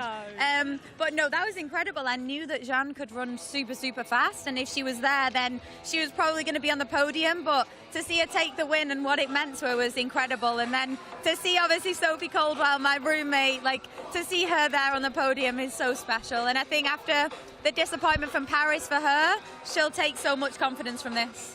And let's move on for a quick word on the men's race, obviously coming up very shortly. Now, Alex Yee, a big favourite, and somebody, it's so windy down here, isn't it? And somebody you know very well. Of course, you've been on the top step of the podium with Alex as a teammate. Tell us a bit about him. What can we expect from him? Well, I think Alex is, as you see on TV and online, he's just a super nice guy and gets on with everyone, and he's just so lovely, but like obviously deep down he's a competitor and he's aggressive, and I think today it's going to be hard to beat him. If he's there and he has a good swim, then he's in the race, and he's definitely going to be the one to watch today. We can't wait to watch them in action. We can't wait to see you back stronger. Thank you so much. Thank you. Yeah, obviously not great to have Georgia Taylor-Brown on the sidelines. Also Vincent Lewis-Macker. Also, I mean, there's more. Cassandra Beaugrant's coming back next week. Also Hayden Wild missing this week. So the Scorpions under the pump. But Georgia Taylor-Brown, one of the greats, two-time champion. Yeah, and great to have her out here with the team. She sat in the team meeting yesterday, talked about the experience, especially with a couple of the younger girls on the team. You know, a bit nervous going into this weekend's racing and trying to understand what it meant to be a team racer. She's a remarkable athlete and a remarkable woman. One of us just got a max of Pez's feet. I reckon you try and get a Pez and I'll go max. Okay. If Pez will go out fucking quick, he's quick. Pez isn't as quick as max. All right, looking at the polls there, and Alex Yee, 34% thinks that he can do the job over Johnny Brownlee, but they're both going for the Sharks. And there is Yee, who has been there and done it already in his short career. Olympic gold, Olympic silver, the favourite for Paris as well, and the 2021 Super League Triathlon champion with one of the greats. And we're going to head down now to Rebecca, who is soaking up all the atmosphere ahead of this men's race with a big crowd. Oh my goodness, it is all absolutely happening down here. You can see behind me, the crowds are buzzing, we're buzzing, the athletes are readying themselves for a super exciting men's race coming up. Chase McQueen, how are you doing? A little hop there, warming up. I'm excited. The adrenaline's going for sure.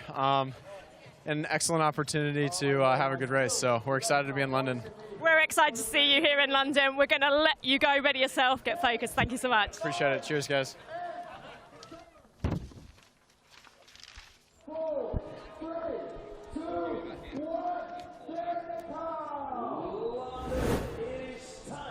All right, it is time to welcome out onto the black carpet our men, and we start with the Eagles, and we start with the Swiss Adrian Briffett, who's coming back from a pretty big crash in the middle of last year. He finished 19th, though, in Sunderland recently, former World Cup winner as well, so he's back in form. Connor Bentley is the current under-23 world champion. He trains in Loughborough with Alex Shee, young, highly motivated, and will be one to watch here in London.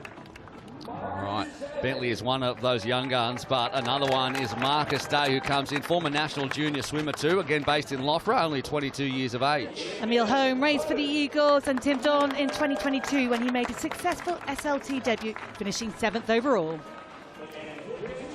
And finally, Kenji Nina, born in Australia, races for Japan, 14th in Tokyo as well, finished 6th overall in Super League 2022, so he'll be hoping to repeat his heroics of a podium, which he got back in Toulouse, described it as his best ever race, so he'll be happy to be back on the black carpet once again as they head down now to get ready and take their spot on the pontoon. Good relaxed team, good team vibe amongst the Eagles, especially amongst the men. They enjoy their racing, and we're going to head into the American team. Seth Ryder from Tennessee. He was a late entry back in 2021, ended up being the best cyclist in the series. Carter Stuhlmacher, 18 years old from the US and one of the youngest athletes racing here today. Next up, John Reed of the USA, like Stuhlmacher. He is from Park City, coached by Wes Johnson. He's just 21 years old.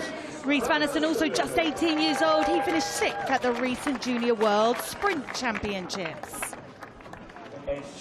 And leading them all out there is Chase Lightning McQueen, the Arena Games winner from Montreal, a shark last year. He's defected to the American team.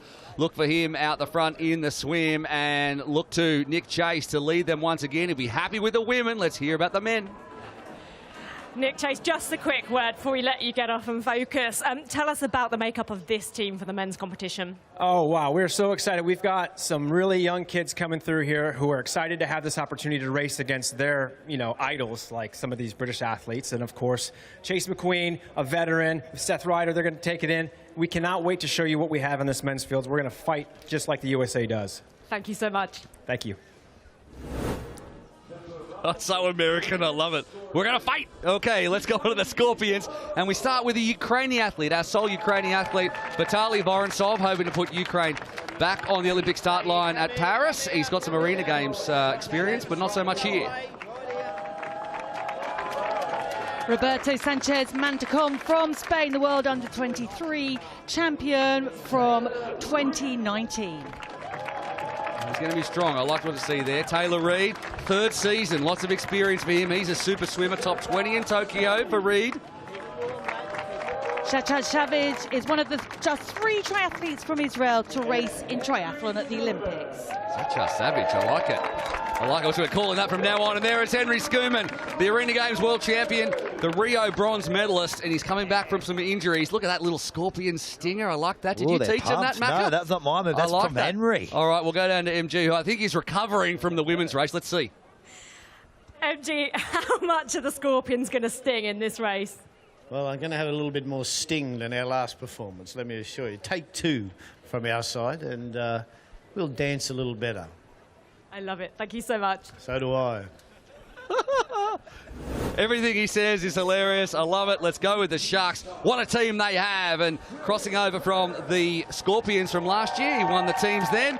Now he's a Shark, and he's showing us that. Plenty of SLT experience for Chris Perham.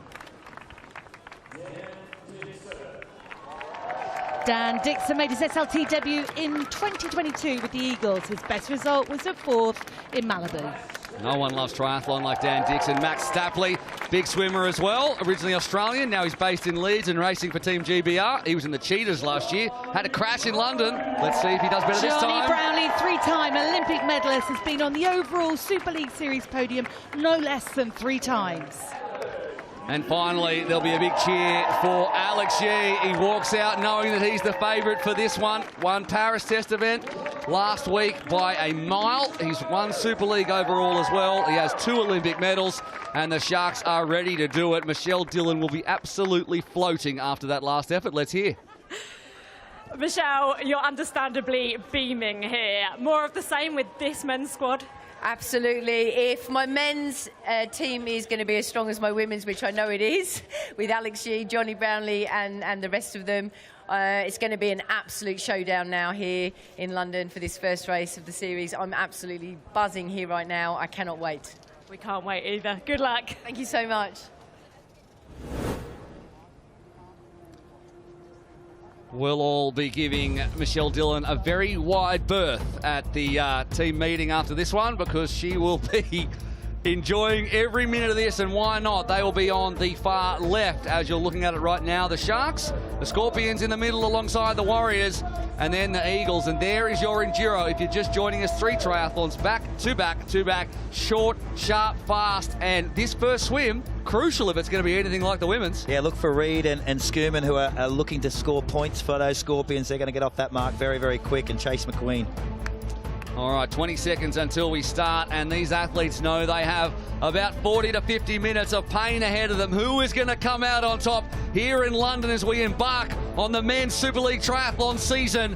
Toulouse next week, but right now it's Canary Wharf. Let's do it. Straight into the water, clean as you like, and the Scorpions in the middle need to get out. It's a bit of a washing machine there. And I think that might be Stapley closest to us, those big long arms of Max Stapley, who now trains and lives in Leeds and racing for GBR. What a start he's had. Big start. They get that open water on that right side of them, on that side of the pontoon, so they get more. They don't get it bunched up in the middle. The Scorpion's probably in the worst position. Reed was keen to get off the marks very, very fast, and he's done that, and Schumann will be the benefactor of that on his inside hip. Just look at Max Stapley's stroke, though. How relaxed is it? He's taking far fewer strokes than many of the other athletes. And I think last year was his first season racing in Super League. He made a lot of mistakes, but he's a lot more mature and experienced this year. Yeah. Great to see him out in front in the early stages of this race, but where he should be. Well, he's also seen his partner, Kate Woff, go out and put in one of her career best performances. I'd say that's McQueen. Right off the back there, oh, it is in fact Chase McQueen in the orange, who's coming in about third, and one of the Scorpions there too, probably Taylor Reid, who's alongside him. Is that Nina on the outside? He's a great swimmer, Nina. It could be Nina, or it could also be Connor Bentley. Yeah, I'm not 100% sure. You can see the number on his. It could be Connor Bentley, who came in as a late replacement, but he's obviously the reigning under-23 world champion. Yeah, I had him. I sort of put a tick by his name, Connor Bentley. He's young, he's excited to be racing, a huge talent, and as you said, the current under-23 world champion. And these guys are really taking this swim out hard. There's already a gap of about 2 body lengths there. It was so congested around that first boy. So Johnny Brownlee got caught up in the mix there. There was both Schumann and Reed belting Brownlee. Yeah, look at that. Top right of your screen says Big Easy. I think that's Max Stapley's new nickname. He's taller than everyone. He's got a big smile. He does it easy in the water. That's what I'm calling him from now on. There is Big Easy at the front, and that's as easy as you do it. That's how nicknames are created in Australia. As they go alongside the kayak, which is alongside the boat, and already heading in soon for the first of 8 transitions. All right. Off the back, I think if it is Bentley, he's off the back of Stapley, and he's enjoying getting pulled up onto dry land for the first time, and gapping, it looks to be Taylor Reid, who's coming out as well. That is a huge gap in a 300-metre swim, Max. It isn't. It's Marcus Day. It's not Connor Bentley. Didn't know too much about Marcus Day coming in, based in Loughborough. He actually made the national level in the pool as well, so maybe not as much of a surprise as what you think. And Stapley's got that short chute. That was definitely instructions by Michelle Dillon. Grab the short chute, grab those swim points. Let's see how deep he had to dig to do that, though. He's got a little gap there as Taylor Reid for the Scorpions is currently in 3rd position with a bit of fresh air behind. Not a bad swim from Alex Yee, probably about 16, 17 seconds behind, but he's with a big, big pack, and Brownlee's in that one as well. But when you look at the difference between Stapley and Reed, Reed we know is such a strong swimmer. 7 seconds separate him and Stapley. So that's a remarkable swim from the athlete who's now racing, crossed over from Australia to race for Great Britain this year. Yeah, look for Sanchez. There was a lot of talk about him as a big biker and runner coming into this race. He's a Spaniard. He came out of the water 12th, a lot closer than he wanted to be. Talking to him yesterday, he was hoping to be in front of Yi, which he is. And he can really ride a bike. A lot of bike skills and a lot of run power. He can run. That guy can really run. And look at these two now. Look at the incredible work that Marcus DeVay is doing. And as you rightly said, a former national junior swimmer, so no surprise to see him out there. Look at the shoulders on him as well. Geez, there's a gap here. There is, and Day is taking no prisoners whatsoever. He's come in, 22 years of age. His best this year, I suppose, in terms of a senior European Cup result was 12th in Halton. He's now leading Super League Triathlon with names like Brownlee and Yi behind him, so he's got nothing to lose whatsoever for the Eagles. There's Sagiv, who's part of the Scorpions team, and there is Yi, who's hanging off the back of his teammate Chris Perham. That could be dangerous. Last year, Chris Perham was in the Scorpions team. He found this course very, very technical. Got gapped a few times on those tight corners, especially into the cobblestones. You might want to move around him just in case he leaves a gap that he has to close, and he'll pay for that on the run. Yeah, he said that he's a really tall guy. Yeah. He said he finds this course pretty tricky. No man's land for Taylor Reid, who has his head down, trying to stay out of the wind as much as possible, but no one's anywhere near him. He's 6 seconds back on Stapley and Day. And then he has a further 3 seconds or 4 seconds to Dixon, who leads the group with Shachar Sagiv of the Scorpions. Johnny Brownlee sitting in there. Chase McQueen, couple of seconds back to Roberto Sanchez. Henry Schumann didn't have the swim we've seen from him before. He has probably not got his swimming quite back to where it used to be before his run of injuries, Macca. Look, I find it very, very difficult to start centre of the pontoon. They get caught up on both sides. They get crushed.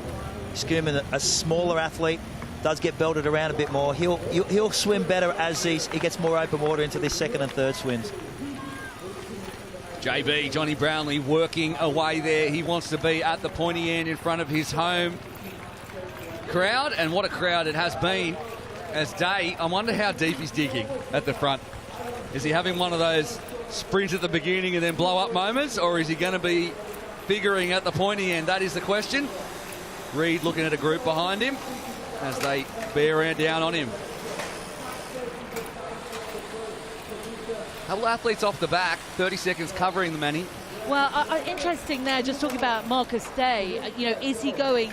I think he's going to have to work pretty hard to stay with them on the run, but he knows what he's doing on the bike can mean bike points and potentially another short shoot for the Eagles. So this is all tactical racing here with the teams with so much to play for.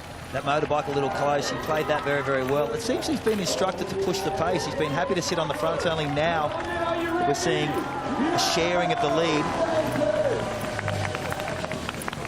Stapley moving to the front. Yeah, so certainly Tim Don thinks a lot about how to deploy his athletes, and he might have said to Marcus Day, look, get out there, push the pace early. Let's see what you've got off the back of that swim. Swim as hard as you can at the beginning and hold on for as long as you can after that. So obviously he was looking for the short shoot as well, didn't get it. Stapley took it from him. But there is a bike short shoot coming up very, very soon, and one of these two athletes will get it.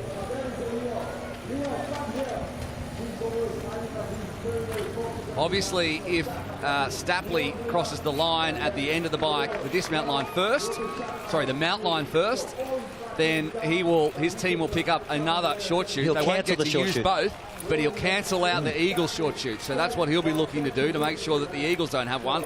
And then if indeed he can stay in the front in the run, then suddenly no one gets a short shoot but the Sharks. And then imagine that if he soaks up all three and then Michelle Dillon gives it to somebody else. How painful. Be a bit upset, wouldn't you? How painful will tonight's dinner be? Oh, so bad. I'm not looking forward to that one bit. I think I'm feeling a little sick. Anyway, we'll go down and listen to Michelle right now. Why don't we? We'll go down to Becca. This lovely lady got the Michelle, what a spectacularly fast start there for Max Stapley. Absolutely. We talked a lot of team tactics yesterday, and he was going for the fastest swim prem and the short shoot. And sometimes you think, is he talking? Is it a good talk? But he actually delivered today, and He's in phenomenal form. He stepped up another level this year in his performances and is showing right now. So. It certainly is. Michelle, thank you. So happy. Great start. Yeah, she should be happy, Michelle Dillon, and we're just searching out Alex Yee. He is in there. On the timing sheets, he's dropped off, but he is in that pack right behind Dan Dixon, which means it puts him in 7th position. So something's going wrong with our timing. We'll get you the answer to that. But on the timing on your screen, it is correct.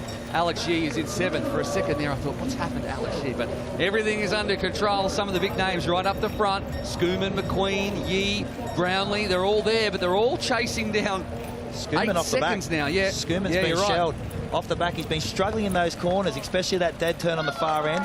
Coming back to the series, I think he's realising how much the series has progressed with pace.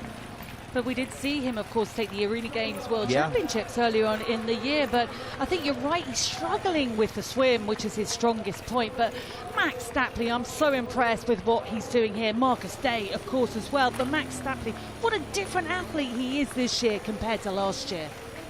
He certainly had the raw potential, did Big Easy, Absolutely. which I'm now calling him.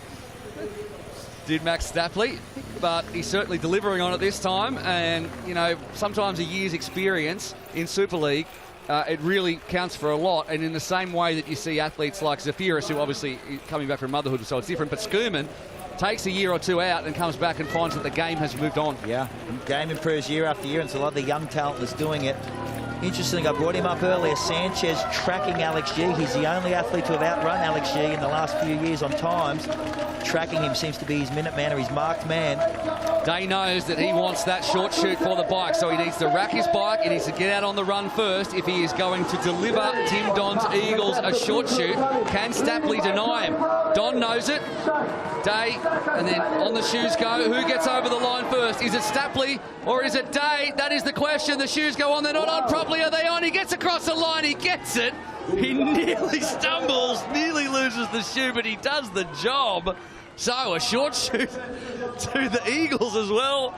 Oh, he knew he was going for it, didn't he? Oh my God, I'm bouncing around in my seat. I've never seen that before. But, you know, there's an athlete who has followed team orders to the absolute letter. We're going to see how he runs. He's new to me. I haven't seen him compete before. With the utmost respect, Max Stapley I know a lot of. The run of the two disciplines is his weakest. He's based in Loughborough Day. There's a lot of talent there that he's probably working out with, but the big runners with Brownlee on the back in third will try to eat into this lead. And it's great to see Taylor Reid, who was talking to me prior to the race that his run wasn't there. He was really backing his swim, staying tight on Jonathan Brownlee. Yeah, the gap, though, it's pretty constant at around 8 seconds. I'll be interested to see the split after this, though, because Brownlee is trying to put time in to Marcus Day. And we're going to go down now to Becca, who we could see Tim Don shouting the orders, and Marcus Day did the job, so Tim will be happy. Let's listen in. Tim, a short shoot there for Marcus Day, and he was a late sign-up as well, wasn't he, for the team? Yeah, unfortunately we lost Third Eagle early this week, and he's got a very specific skill set, swimming and biking fast. He won the short shoot, he got us some points, brilliant. I'm going to let you go, I know you have so much to do. Go. Tim's been doing some talking. Yeah, I know, he's got the husky voice. I don't know how to feel about that. Oh my God, I love the passion. I love it. I really do. Johnny Brownlee leading that chase group. Great to see him strong. We just see there Tim Don sorting out all the technical stuff now, because of course the managers this year can get involved with preparing each station for the athletes and each round. Yeah, you can see Michelle Dillon doing the elastics there as well to keep the shoes in the horizontal position for the athletes to make the transition easier. The team managers, they have a box they have to stay in, but they can really get involved. So the team elements, the team orders we've seen, the team managers doing their jobs, and the team working for each other, that's what makes Super League different. And was that a little peace sign along the way from Stapley? I think Stapp was enjoying himself. He was giving a little wave to Michael Buchek, who is our on-course commentator, so he's having fun out there, Stapley. And they pull back around about 3 seconds at 800 metres, so not a huge amount. It was the run where Max struggled last year, plus a couple of bike crashes. Sanchez is sitting in there, the Spaniard that you were talking about, Maka. Very, very talented runner. Great to see Sajif up there as well. He finished on the podium in Malibu last year. The Israeli sitting in 6th place, as we see now Alex Yee just coming through and starting to stamp his authority on this run. Well, you've got some power running right there with Yee on the front, but Stapley looks a lot stronger and a lot more upright in his running gait on the front, and we know he has a big swim. He has to survive this lap to get into the water with this group, and he's still in the hunt here. But I'm really impressed with Taylor Reid, who told me prior to this event his run wasn't there. He's going to build through the series. It looks right there for me. We're going to see some doors getting blown off, I think, in this second swim. Can Stapley back it up with another strong swim? Can he hold off Alex Yee? He's not the strongest swimmer out there, Alex Yee, but he's moved to the front of that chasing pack, who can work together in the swim to try and bridge this gap. I think we'll see currently 64 seconds back to Reid, one of the young Americans. I think we're going to start seeing those numbers expand significantly as there's 2 or 3 clear packs going into this swim. But Stapley currently at the front and turning at the far end of the course. He's going to hit the cobblestones soon, which means that they'll be at the end of this lap of the run. And it's still Sharks, but it's the Scorpions who've come up into contention. They are. They're a good group. The boys know each other very, very well. They talked about being together and working together. Sajiv was talking about getting that bike points for us as a team. I wonder how he went. He was slow in that first swim, but moved to the front, so he could have had a good bike time. But he's confident in the overall today. Yeah, he's such a great cyclist. We see now as the athletes make their way down towards the water. There, Matt's getting his hat prepared, and some of the athletes with their hats already on. But it's all about the Blues again, isn't it? The Sharks, Sarah, leading the way again in this men's race, just as they did in the early stages in the women's race. Max Stapley, it was a 2-minute 40 swim, which is a 54-second pace, if you don't mind, in the first one, which matches the 2:40 record from Matt Hauser set in 2021. So that is, or at least the London record, overall, the fastest swim, and along with Jonas Schomburg and Taylor Reid have also managed about that pace as well. As into the water they go, the Sharks and the Scorpions. Stapley, Brownlee, Yee goes in, Reid and Sanchez. And then a little gap back to Dixon, who needs to find those feet. And Shachar Sagiv, the Israeli, who is now called not Sagiv but Savage. Savage. So I like that. Savage Sagiv. Savage on the bike. Yeah, he is. He really is. And if Schumann can ever pull out a swim, it's right now he needs to do it. He's 5 seconds off the back of his teammate. Dixon, we know, swims well. He'll sit on the front. But Schumann really needs to use that open water and that space and that beautiful technique he has to close that gap. It's now or never for Henry Schumann. Yeah, look at the big easy. Max Stapley out the front, just doing it so easily. Looks like he's swimming in slow motion. Big long limbs, and is enjoying it out there in the waters of West India Quay. Schumann pushing to try and get on the back of this train. You know the pace is on when they're strung out like that. As we head down now to Becca, she's with Michael Gilliam of the Scorpions. MG, a lot of blue up there, but a lot of red as well. Well, red's a great colour. It's the most winning colour in sport. So we'll try and be a Ferrari from this position and maybe surge a little. How happy are you with how it's going out there? Looking strong. Well, happier than I was in the first event. Thank you. Okay, Phil, what do you got there? Going to be an interesting team meeting for the Scorpions He's later on. Such a motivator. He's such a motivator. All right, already the eliminations come, and the first one is John Reid, who is on debut. He is a strong swimmer, but he's found the bike run pretty hard. His best probably 9th in the under-23 World Champs in Abu Dhabi last year. Sharks out the front again, 1, 2, and 3. Stapley, Brownlee, and Yee. And it looks like has Schumann got onto the back of that pack? I think that's him just rounding that buoy, was it? I think it might. Yeah, it might be. Emil Holmes there as well somewhere. Still, the polls are saying that Schumann is in with a chance of winning this one. 15% of people say that. Yeah, he's still sitting there on 31%, and fair enough. He does have that run in the bank.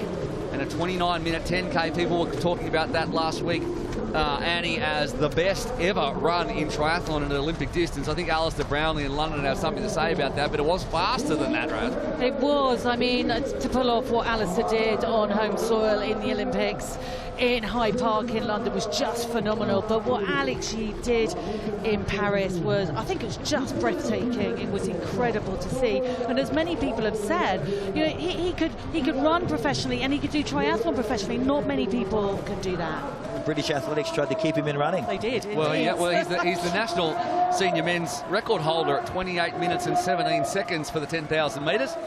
But he's no longer a runner who does triathlon. Schoeman swam himself back in. He did swim himself onto the back. He's ahead of Sanchez and Seguir, so Henry Schoeman has had quite the swim there. Could even have taken the fastest swim out, because sometimes in the second when you get clear water you can put a faster swim on. So maybe he gets the swim points for the team, but right now we're focusing on the next bike leg, and we should see all these guys come together unless Stapley, Brownlee, Yee out there and Taylor Reid can really push. Wow, and it's all about the Sharks again. Look how hard they're working, looking around, supporting one another as a team.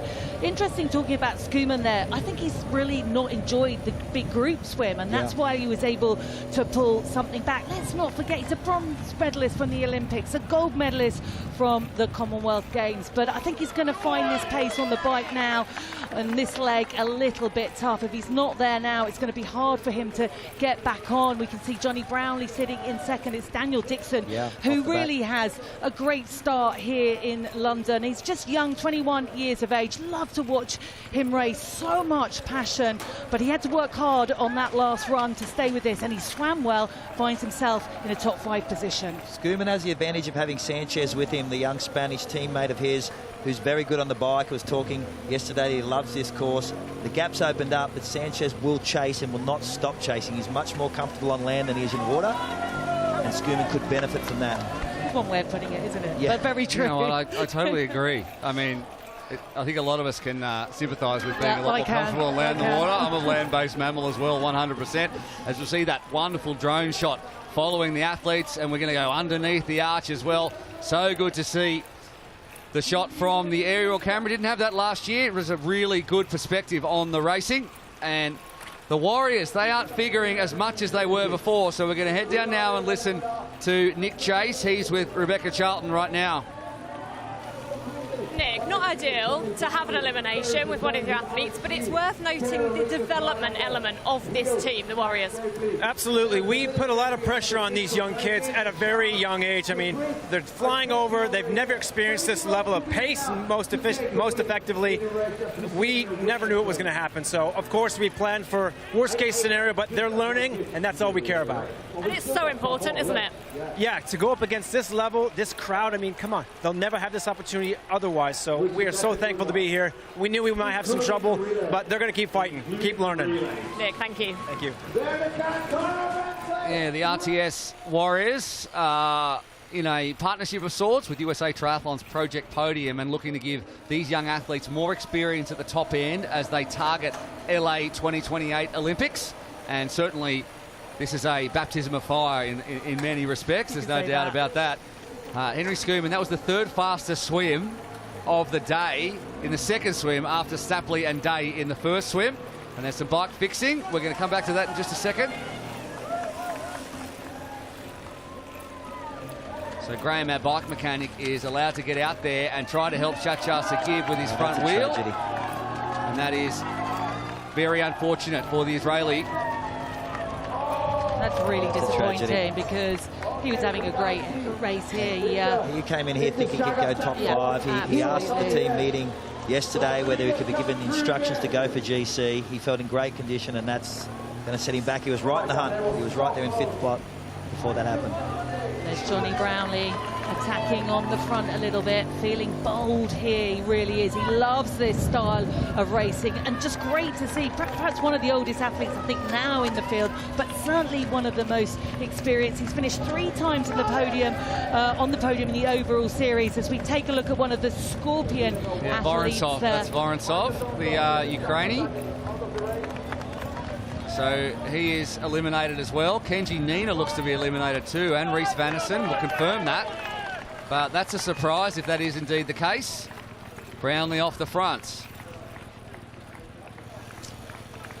4 Sharks and a Scorpion. Taylor Reid holding Chris McCormack and Michael Gilliam's hopes in his hand as he's surrounded by Olympic medalists and single discipline superstars. Stapley being the super swimmer, Dixon being the next generation coming out of the north of England, along with Yee, of course.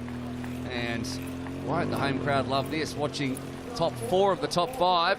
Sanchez and Schoeman working together about 8 seconds further back to try and stay in touch and put 3 Scorpions up the pointy end, and Schoeman's going to have one of the great run swims if he's going to be there at the back end. He has a run on him, Henry, if he can just have confidence in it. I didn't think his first run was where he needed to be. I think he'd be disappointed in that. He swims magnificent, but Sachar's out. And John Reid too.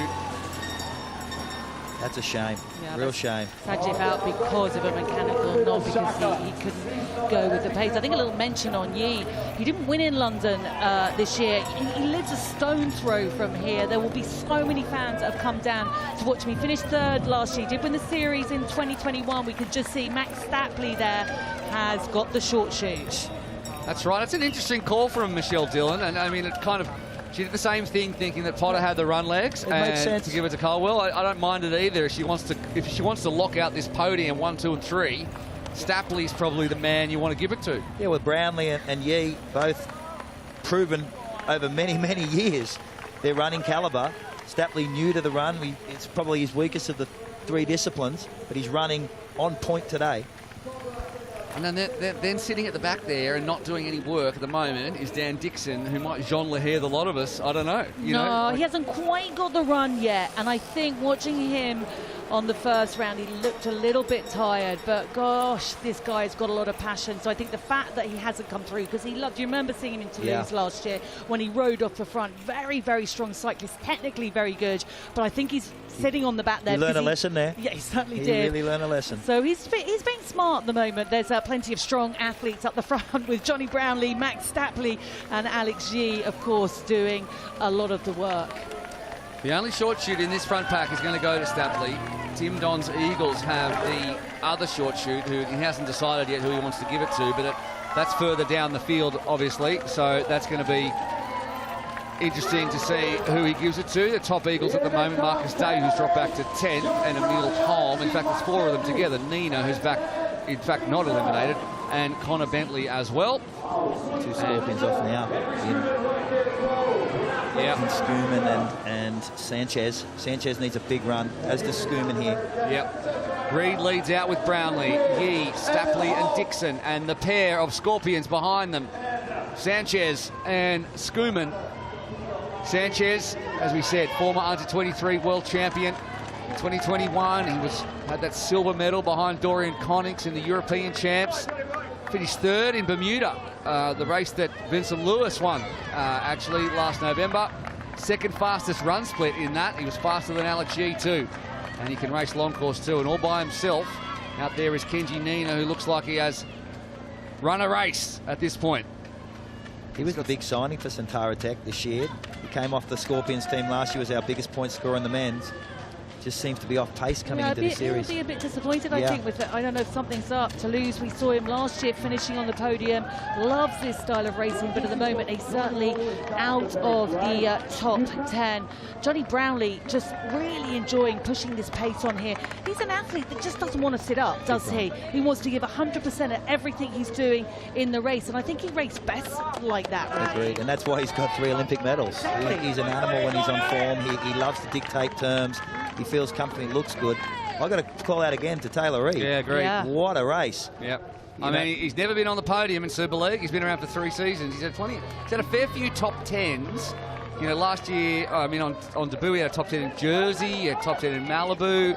He had that great swim battle in 2022 with like Riddle and McQueen and Hauser, but he's never been at this pointy end. He's running well, looks good. He's running with the two of the best runners in the sport, and looking very, very comfortable. He's gapped Stapley. And interesting how he said to you, Macca, that he didn't feel like he was running well. He's not known as a runner. He's known as a swim biker. Remember back to the Commonwealth Games when he rode off the front with Wild and Riddle. Lost some time then on the run, but he is a great swim biker. But he's now staying with Johnny Browning and Alex Yee. And I tell you what, these guys aren't hanging around at the moment. This is the lap he has to fight. Yee might know that. Stapley off the back, but Yee might know that he needs to push this lap. Reid needs to stay close and use his swim to stay in this. Right, so now maybe the Stapley short shoot not looking as good an option. We'll find out. Let's go back down to Michelle, who's with Becca. You've awarded that short shoot to Max. Can you tell us about that decision? Yeah, look, I've awarded it to Max because, number one, he earned it massively, and number two, he's right up there in the thick of it now. He's at the pointy end of the field. He's got Yee and he's got Brownlee, who are phenomenal runners. Max is not known for his running like Johnny and Alex are, so I feel that if we give it to him, he could be on the podium today. And you couldn't be in much of a stronger position right now out there. Yeah, look, he's doing so well, and again, I'm so happy with the way this race is panning out at the moment. You're a busy woman. We'll let you go. Thank you so much. Busy winning everything. Yeah. Alex is slowly tightening those screws. Yeah. Slowly winding it up to get the gap, and it's the two Scorpions at the back that could close in on. That could be crucial points for the Scorpions if they can overtake Stapley and Dixon. Sanchez and Schumann will be rounding out the top 5 with 3 Scorpions, but can Taylor Reid take a top 2 podium place off these two? Can Stapley swim his way back up to this group? Taylor Reid probably the best swimmer out of these 3 as they get back into the water, and fatigue swimming really shows up athletes who aren't having their best swim days. Taylor Reid almost knows this is his final run. If this gap can stay away, he can push this second swim. The 3 of them are off the front. It could put him on the podium. So this is the run he has to fight in. That gap is really expanded over the last 800 metres of running. It was 5 seconds at the last count. I think it's quite a bit more than that now, maybe 8 or 9 seconds. Back to Stapley and Dixon as Sanchez, Manticon and Schumann stalk them, but little gap back now to Reid, who is maybe slowed down a bit as he's trying to get his gear out, but it's not a significant gap. No, not enough. Alex has got the gap he needs. He'll enter the water first. That'll be his aim. Of the 3, he's probably not renowned as the strongest of the 3 in the water. So smart running by Alex Yee. Make the other 2 have to swim around him to drop him. Absolutely, and these guys want a little bit of a gap over the chasers, although I think Max Stapley and Dan Dixon have raced their race, and it has been a great start to the series for them. I think they will be caught, and it looks like they're going to be by Henry Schumann and Sanchez from Spain, so that'll be a good working group, but at the moment I think it's these 3 that are well and truly away.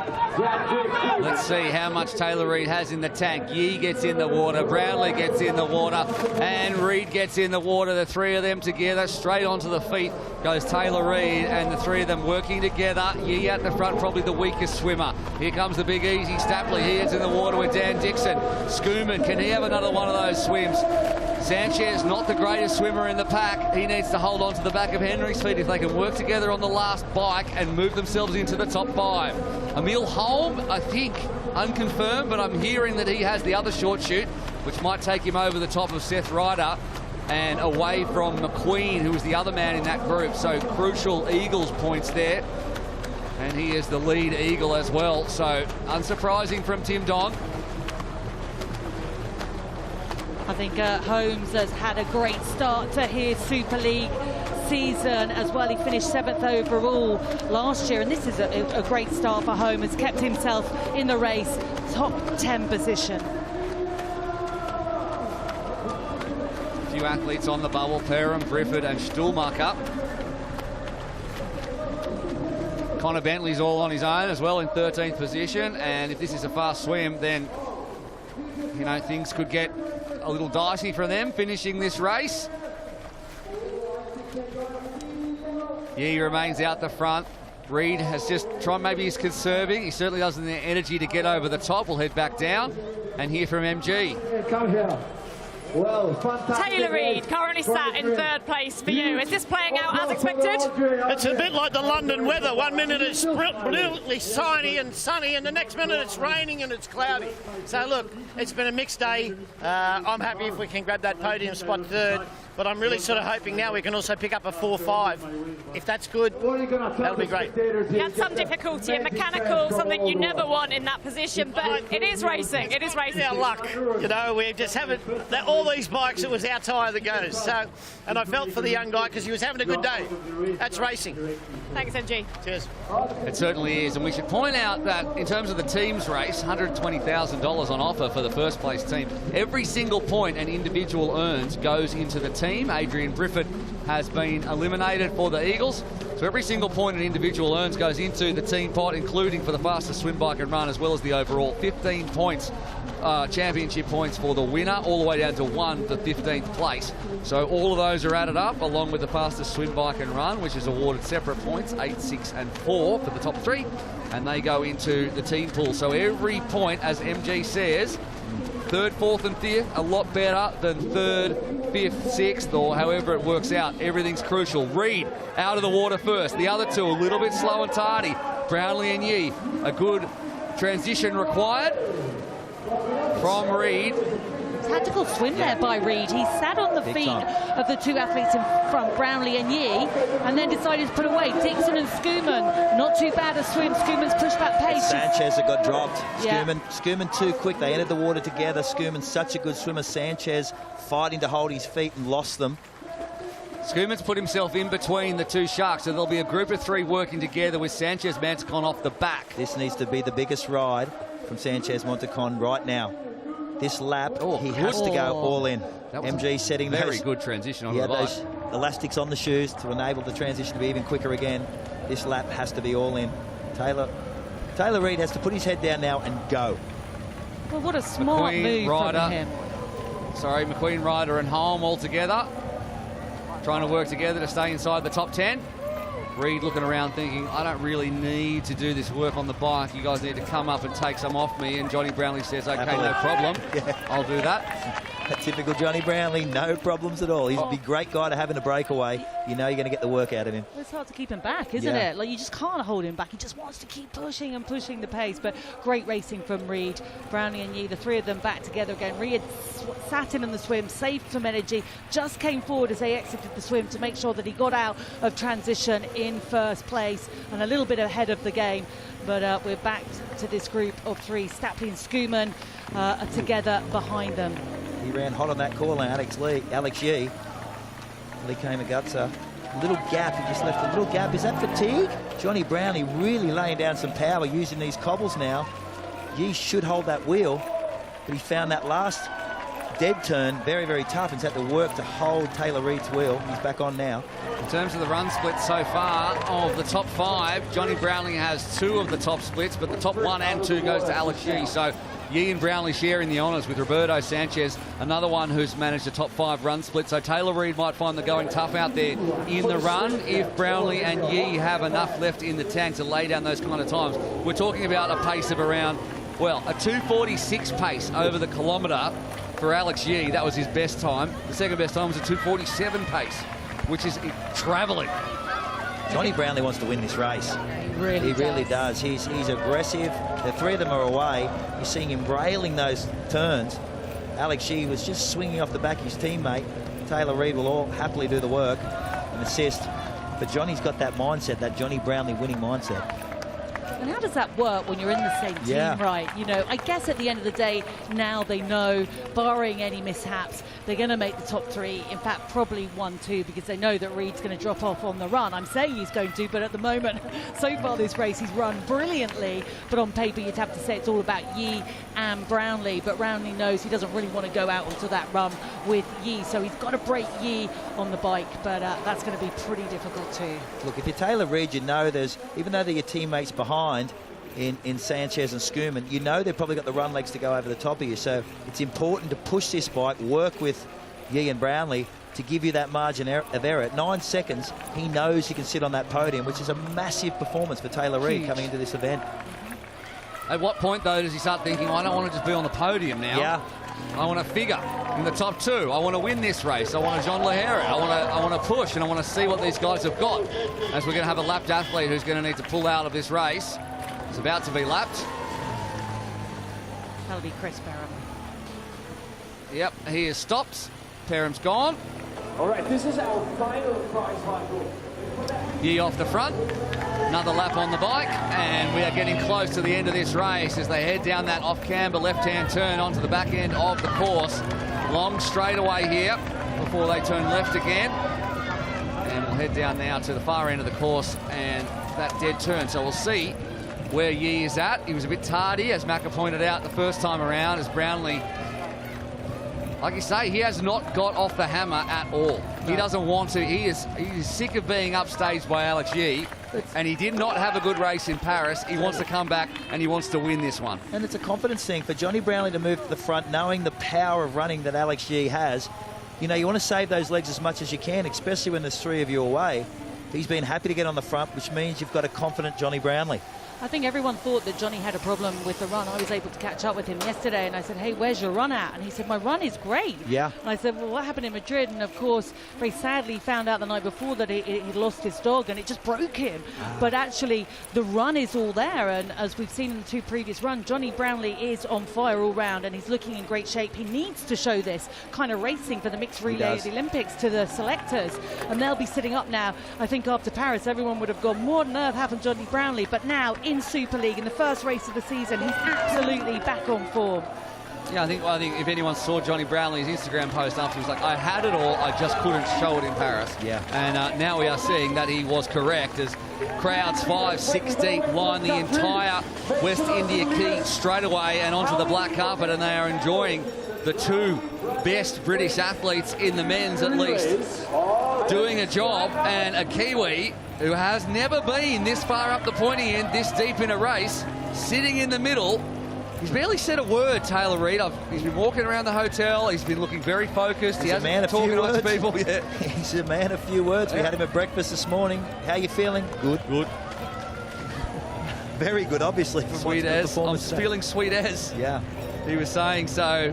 Schoeman, Dixon and Stapley are stuck together with Sanchez, who has managed to ride back to the group. And suddenly, the short shoot from Max Stapley not looking like a bad deal. He could put himself up in the 4th position if he can indeed run as well as he can. But I don't mind Sanchez for that one, given his run splits, but we'll just see how many matches he has burned to get back up to that group. Dixon, you know, he'll fight all the way. Yeah, no, Sanchez will, I'm pretty sure he'll pull a great run out of the bag. He's such an experienced runner now. He really is. Stapley, great that he's got that short shoot. They'll give him a small advantage. And really good to see Schoeman up there, because I have to say, I was a bit worried for him in the early stages in this race. That first swim was very Henry Schoeman-like, but he's put himself back in. He's continued to fight. He's in the hunt here, and if you look at the history form guide, he should put himself in a fourth or 5th position there with Sanchez, but we're going to see. He's going to believe in that himself. So Chris Perham, he finished in 13th, having been eliminated. He wasn't actually eliminated. He was disqualified for riding with his helmet undone. I don't know whether it came undone during and he couldn't get it back on.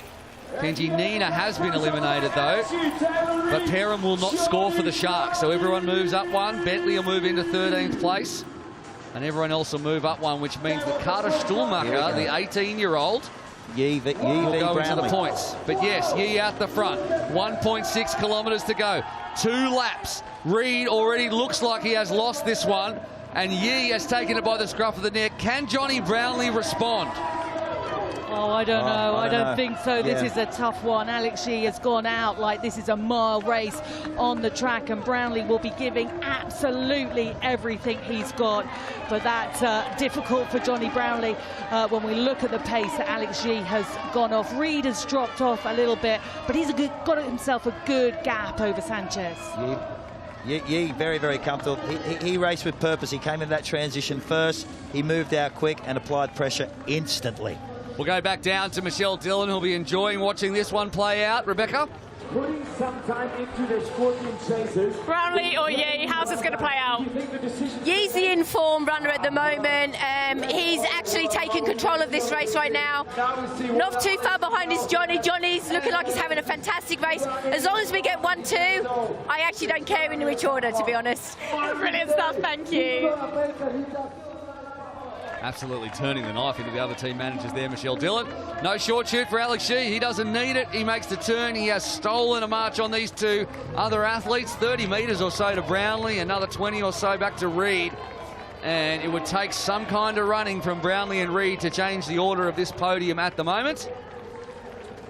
But stranger things have happened. Alex Shee doing what he did last weekend in Paris, doing what we've seen him do so many times before. And Hayden Wild, as Max Stapley takes the short shoot, puts himself up behind Sanchez. Hayden Wild will be watching this thinking, Toulouse. Whoa, what's going to happen? Toulouse to win. Nothing to lose. Well, Alex Shee I thought that was better. What do you think?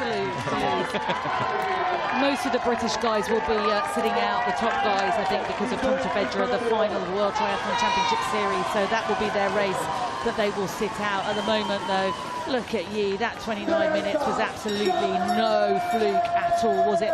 Brownlee 5 seconds already. He's lost over 800 metres. No shame, though, there when we look at the way Yee is running. 9 seconds now, Reid back. He's going to have to work hard in this last lap. I'm wondering how fast Sanchez in that second group, they got off at about 18 seconds from memory. Yeah. Well, it looks like the split's longer than 24. That. Look at that, 24. Okay. Wow. So it's Sanchez 15. and Stapley. So despite Stapley taking the short shoot, he's still 2 seconds behind. And Schoeman is trying desperately to put himself back up in a 6th position. He needs to move past those two Sharks for points. It's a points chase now for Henry Schoeman. I'm sure that was the instructions Michael Gillian gave him as he ran past. He probably didn't say it as calmly as that. No. He's been very calm on camera today. Behind the scenes, it's a different story. Yeah, I'm sure he's not going to be like that later. Anyway, we will see. At the moment, well, there's the gap. You can't even see Alex Yee in shot. That's Johnny Brownlee and Taylor Reid battling it out. And Sanchez is maintaining that gap, but Stapley is not letting him go. And Dixon and Schoeman aren't either. It looks like a father running with his 3 children. Max Stapley. I've got to give it to Max Stapley. Had someone told me he would be at this pointy end of the race in this enduro format and running the way he has across 3 runs, I would have been all in. I just thought he was too immature as an athlete to be doing this. He's been remarkable, Max. He has well indeed. done. Absolutely. I think putting on that GB vest in Sunderland for the World Triathlon Championship Series, you know, has really kind of given him that confidence. So, but we look at the front of the race, and it is all about Alex Yee. And what a show Alex Yee and Johnny Brownlee have put on for the crowds that have come out here today to support them both in London. There he's going, come on, I want more of that. I want more. He knows this is all his race right now. He can afford to almost jog home. He can indeed, and he wasn't targeting it last year. He still came here and he finished 3rd. And this time he has done what he wanted to do, what he came here to do, which is get rid of his Sharks teammate Johnny Brownlee, street everyone on the run, turn around and enjoy one of the great crowds in triathlon. Alex Yee is having fun with it, and why not onto the black carpet? One of the greats already in his young career, Alex Yee, is your London winner. Johnny Brownlee goes 1-2. Couldn't be better for the Sharks overall or for this home crowd. And Taylor Reid, with his best ever result in Super League Triathlon, finishes on his very first podium. Roberto Sanchez holds off Max Stapley. Those two coming in 4th and 5th, 20 seconds in arrears. Dixon too strong. Then for Henry Schoeman, and the top 7 features all of the Sharks except for Chris Perham, who was disqualified. So what a round for the RTP Sharks. What a win for Alex Yee. A 1-2. And absolute daylight back to the rest of the field. Seth Ryder is your lead warrior, just ahead of his compatriot and teammate Chase McQueen. Emil Holm comes in, rounding out the top 10 for the Eagles off the back of a short shoot. But it was fast, it was furious. The younger athletes all the way through to, well, the top 6, with the exception of Johnny Brownlee, who has defied his age once again as he prepares for his 4th Olympics in Paris, showing the selectors that he is still a force to be reckoned with. Well, a show for the crowd, and what a crowd it was that turned out. Super League in its 5th year, just getting bigger and better here in London, and we get to do it all again in Toulouse in 6 or 7 days' time. A minute covering the top 10, and Stapley, he should be happy with that. He should be very happy. McQueen, tough day at the office for him, finishing 9th, still a top 10, nothing to sneeze at. He doesn't look happy. And we're going to head down now onto the black carpet to hear from the man who was too strong for everyone else. Alex, the perfect race. You must be delighted. Yeah, no, really happy. I mean, oh man, racing in London, you just can't be a home crowd. Like, you just really feel that advantage. And well, the crowd really showed up today, and I felt their presence. And yeah, thank you to everyone for showing up. And yeah, really pleased with my race. And how extra special is it when you have an opportunity to do what you did down that finishing straight? You had to absorb it, enjoy it, look back, know you're going to take it, and take it all in. Yeah, no, definitely. I think it's, yeah, I wanted to show my appreciation because I know so many people came out today. There's train strikes, all that kind of stuff going on. So people actually made a huge effort to come. So yeah, really nice to be able to appreciate it. You don't get moments like that often, so just make the most of it. And as you say, this is huge, isn't it? The crowds are just brilliant. Yeah, this is one of the best crowds I've ever been in front of, because like, yeah, it's reminiscent of Commonwealth Games last year, being able to have all those people out there, and the UK crowd really show up. And yeah, no, thanks so much to them for coming out. And yeah, it's just set up a really exciting series with so many great guys to come next week and onwards. And you must be on a super high after Paris confidence as well. Yeah, no, I mean, I probably came into this race a little bit tired, but I mean, I just wanted to use the momentum the best I could and the confidence that I got from that, because, you know, you always question yourself when there's a big race coming up. You never know whether you've done enough, whether you've worked hard enough. And for me to come away from that with, some good confidence, I think, set me up nicely for hopefully what's to come. Thank you so much. Huge congratulations once again. No, thank you very much.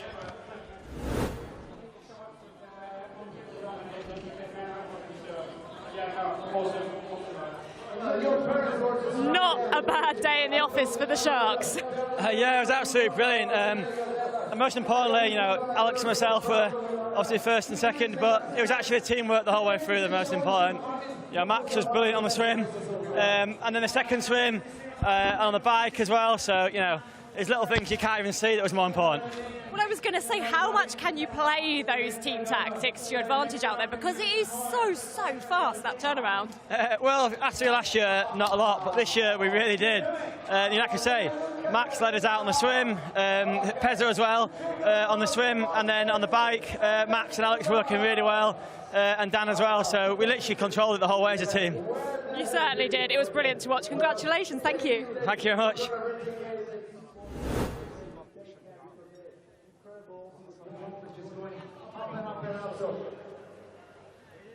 Oh my goodness. Well, firstly, are you okay? How are you doing? You were a bit on the floor then. Yeah, no, I've been thrown up, but that's all good. I'm so stoked. That's my first Super League podium, and I'm just so amped. That was epic. I loved every second of it. It was so hard. The boys made me bleed for it, and I was just holding on for dear life in that last run, and then I had a big chunder on the ground, and I'm just still so stoked. For anyone that can't see this, you still have the sick bucket here. Yes, that one's empty, but I did fill up a whole one of these. That's okay. That's all good after the race. But it just shows what you put in out there, doesn't it? It's brutal. Oh yeah, Super League's brutal. I know when I get on that start line, if I've done it properly, I'm going to be throwing up the end. That's just what Super League is, and I love it. We love to see it. Thank you so much. Go recover. Thank you. Whoa. That was absolutely the best ever interview. A man, a few words. He found some there just after he filled up a bucket. Let's look back at how it worked out. The Sharks were strong off the front. Marcus Day enjoying his debut. Stumbled his way to a short shoot alongside a Stapley short shoot from the swim. But Max Stapley, the big easy, doing it easy at the front of the swim and taking some Sharks with him. Taylor Reid was stuck in the middle of those Sharks with Dixon hanging in there as well, but it wasn't long before it was just a race in three. Yee, Brownlee, and then Reid, who was out of the last swim first, and they fought it out.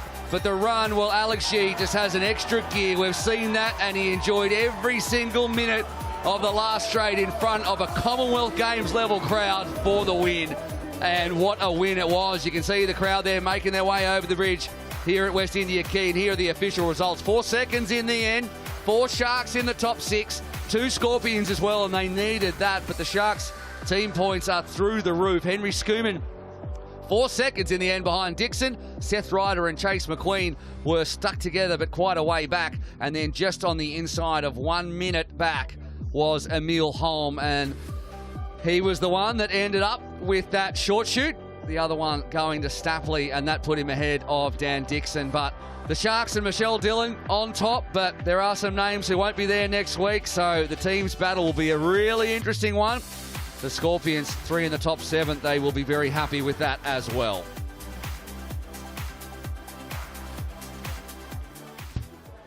Stapley joins me just by the finishing straight. You've put in such a strong start for the team. How was it out there? Yeah, I mean, first and foremost, thank you to everyone that came out today. I couldn't hear myself run, couldn't hear myself breathe, so UK crowd never disappoint, and I was glad to put together for the team today.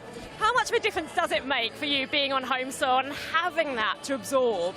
Oh, it's massive. I mean, even the final straight there, I was in a sprint finish. Unfortunately, didn't quite get there, but I couldn't even hear myself do anything. And I think that's just a testament to what Super League's done to promote this sport in the best locations in the best country for triathlon. So thank you very much to everyone involved.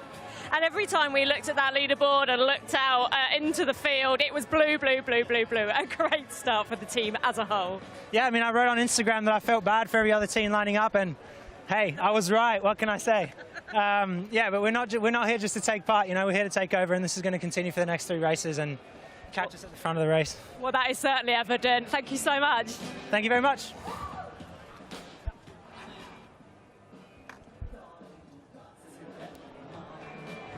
Time now for the podium here on the black carpet in West India Quay. And you can see your podium getters having a discussion about exactly what happened out there. There's always a race debrief to be had between teammates. I was like, yeah, you did that. Oh, I did this. Yeah, oh, yeah, that was a tough one, wasn't it? Well, you're all on the podium, so it wasn't that tough. Of course, Alex Yee will take the top step. Jonathan Brownlee, and extremely amped, in his own words, Taylor Reid will also be there. And out they come, Jonathan Brownlee, 3-time Olympic medalist. Alex Yee, 2-time Olympic medalist, and Taylor Reid.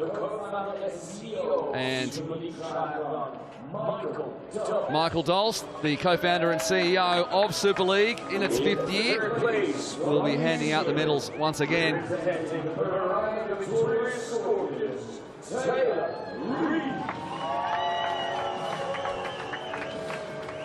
Taylor Reid, having seen his partner Nicole van der Kay battle it out for the Scorpions as well in the women's race, does the job for New Zealand and for Bahrain, and he will very much be looking forward to showering everyone close by with champagne.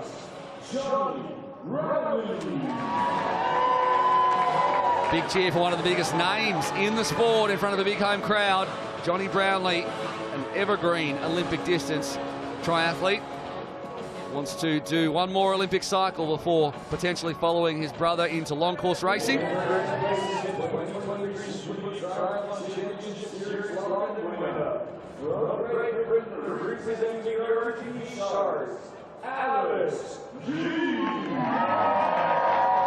Alex Yee, he's got the lion necklace on, but he is a shark through and through, picking up maximum points. And your championship leader heading to Toulouse, where he will miss that race. And others will be looking to knock him from his pedestal. He will be back for Malibu and NEOM, of course. Your champion of the Enduro, Alex Yee, and the happiest man on the podium, Taylor Reid, who is enjoying every minute of that. And why not? Hasn't got a drop left in there, Reid, and that's when you know you've done it right. But the Sharks and the Brits enjoying it very much.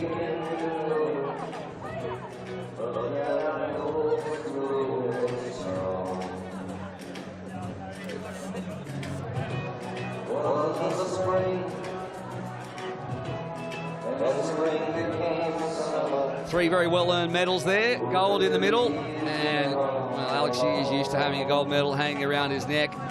Johnny Brownlee as well. And we're going to see The leaderboard as it stands after that one, and the Sharks, that is the leaderboard just for the men's. The Sharks soaked up 148 points. The Warriors, they moved to 75 points with the Scorpions. Important points for them on 65, and then the Santara Tech Eagles on 60. So the Scorpions moving up to 3rd position overall, so very important points there in the top 10 for them, but the Sharks streets ahead heading into Toulouse. Nick, Chase, if I could just grab you away from your phone for just a moment. The Warriors, we've had confirmation 2nd in the overall leaderboard for the team competition. That's pretty good after round 1. I mean, we came in with a very underrated team, and our women were miraculous. I mean, Katie fighting, Summer fighting so well. Obviously, Taylor, I'm stunned by how well they work together. Our men, we knew that we had to score points, so we sent Reese off to try to get the fastest lap, which is why he was ultimately gassed, and you saw him just trying to recover. Our other boys just really had, a big slap to the face, which is trial by fire. They knew they needed this, and ultimately this is going to make us way better for Toulouse. Better strategy. I think the swim dynamics really didn't suit us this time. I know Chase and Seth are a bit frustrated with how the swim went off, but obviously, first race of the season, a lot to learn. Thank you so much. It's been hectic, brilliant to watch. We'll let you go. Yeah, this was brilliant. Thank you so much for the great interviews. I love being a part of this. Thank you so much, Nick. Everyone congratulating everyone, and why not? The Warriors really outperforming where we expected them to be, and their women really led the way. Taylor Spivey at the pointy end of all that. They are 2nd. Bahrain Victoria Scorpions 3rd, and a fight definitely on for Toulouse. Of course, there are 4 rounds across 3 continents in 8 weeks, and we only have to wait 1 week for the next one as well. Plenty of racing yet to come.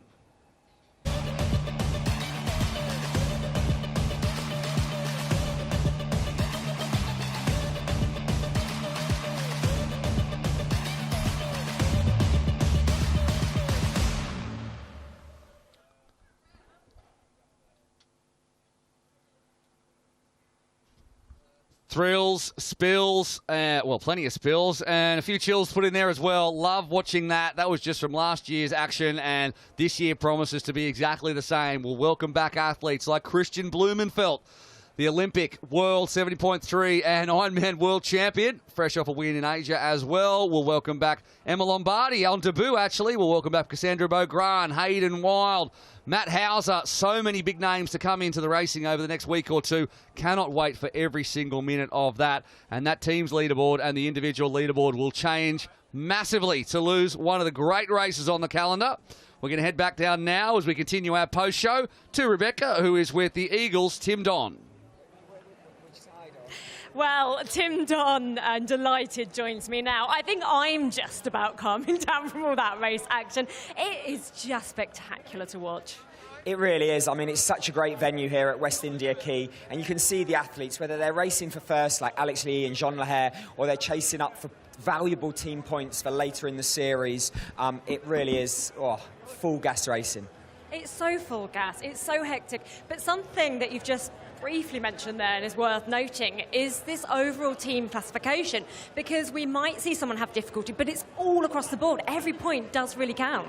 Absolutely. I think at the moment the Eagles are sat in 4th place, but only 5 points away from 3rd. So right now it's not the positions that count, it's how many points you've got. Now the focus is on recovery. We want those athletes to turn around, because in 7 days' time they go again. Tell us a little bit about your role today behind the scenes, because we briefly mentioned earlier in the programme that there are some differences in transition. You've got a lot more on your hands in those periods of time where the athletes are out there. That's right. Super League is very unique because in the Enduro, you swim, bike, run, swim, bike, run. So normally they put their bike in and that's it, done. So my job was to turn the bike around, put the gears in the correct gear, use the elastic bands to straighten the shoes, put the helmets back on, and then when they came out, when they finished the run, they just threw their running shoes in the box. We had to get them out and set them all out, as well as trying to give them splits, encouragement. So yeah, I'm pretty tired, actually. How do you deal with that pressure? I love it. I mean, you know, I see how much energy that the athletes put in. I just try and do the same. All the managers do. But you know what? We had some good results today, but we're only going to get stronger. Good results. Let's just go back for a moment and focus on that spectacular start with the women's race, round 1 here in London. Did it play out as you expected? It did, but I thought the lead group would have been smaller. But Beth Potter had a great start, and she just kept always on the front foot. She was always putting pressure in. Sophie Caldwell is amazing at this style. And Taylor Spivey as well. She can win these races. She got second in the series last year. But Jean Lehare's had such a great season, and for her to just be there, she had that belief on the run. And on this short race, anything can happen. So she earned that the hard way, and I'm so, so happy for her. And just quickly, Tim, what do you do now to collect yourself and gather before Toulouse, round 2? So for me, we have a debrief tomorrow morning with the team and a short one tonight. It was Emil Holmes' birthday yesterday, and he had a great race, so a bit of Colin the Caterpillar tonight. But again, it's all about learning. Everyone, if you don't win, you learn. And I really want to stress there were some small mistakes we all made, and if we can tighten up here and there, we can gain 3 or 4 valuable points. But yeah, it's only the start of this amazing series, so we're all up for Toulouse. Who impressed in particular today? And on the flip side, did anyone really surprise you?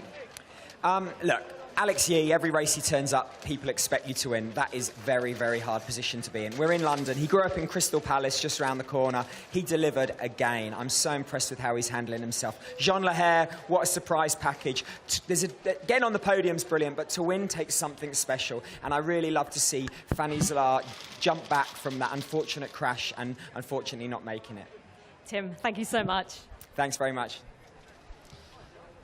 Going to have to Google what Colin the Caterpillar is. I've got absolutely no idea, but Tim Don, always one eye on the future. And, of course, we look forward to that as it comes in Toulouse very, very soon. So we're going to have a look at the athlete leaderboard after this round for the women. And if you missed it, well, go back and watch it again, because Jean Lehare was supreme to win it for the Eagles from Colwell and Taylor Spivey. Beth Potter faded it late, and Kate Woff rounded out the top 5. Well, Jeanne, you said after your race that you couldn't quite believe it. This morning, if someone had said, you are going to win in London, you would have said, it's not possible. Do you believe it now? A bit more, because I saw the photo, I did the podium, but yeah, it's still, it's a big surprise for me. I was like, honestly, I would like to do a top 5, but I was, let's say, top 10, just to not be too disappointed if I don't do the top 5, but to win it, yeah, no, it was crazy. It is crazy. It was an interesting race because you were off the back a little bit on the bike and you had to work pretty hard there. Yeah, like my first swim, I don't know if it's the place on the bottom, but we were all of my team a bit back, and I pushed hard on the bike, and I hope I'm not killing myself for nothing. And then I felt really good on every run, and the first one I could catch the group on the first loop, so then I chill a bit on the second one, knowing that then we have to dive again. But last year the enduro was kind of my thing. I think in Munich, for example, I did the same swim splits every time, and everyone was going slower and slower. So it's because I have a bad start, but then it helped. And I think today was more or less the same. On the bike I was always doing a bit the yo-yo, but it didn't kill me enough for not being on the podium. So yeah, and then I felt really great on the last run. So I tried my best to give points for my team, and then I had the win. So perfect. At what point on the run did you think, because you're a little way off coming out of transition, at what point did you think this race is mine? I think mine, I don't know, but at least the podium, I was like, maybe because I didn't know who had the short shots, just I know Taylor because I heard Warrior and Shax, but I didn't know between Sophie and Beth. And I saw Beth a bit behind, so I was, maybe she's strategic and she will cut after to be back with everyone. And then I saw she didn't have, so okay, maybe she's tired, then let's think about the podium now. And then when we were behind, I felt I was good in the feet of the girls, so I was okay, I will just try to do one big push after the U-turn, and then I push, and it worked. So I was, It certainly did work, because you are the winner of the first race of the Super League Series 2023. Congratulations, Jeanne. Thank you. Michelle Dillon joins me now, of course, the big boss of the Sharks. What a spectacular day for you. Oh, look, I'm absolutely delighted that we came here. We did the job that we came here to do in front of a home crowd, full British team, and we delivered when I think it really mattered today. And I think, you know, we came here to look for really valuable points today to put us in a good position going into Toulouse next week. And we've done the job well. And obviously we made a few mistakes along the way. You know, we can definitely clean things up a little bit. But, you know, it's the first race of the season and, you know, the points look fantastic and I'm just over the moon with it, to be honest. How much pressure is on, though, when it is the first round and you've got such big favourites? Yeah, look, there's always a lot of pressure coming into the first race because we know that the athletes are fit, but putting it all together on race day can always be a little bit tricky and you never know what you're going to get when you turn up.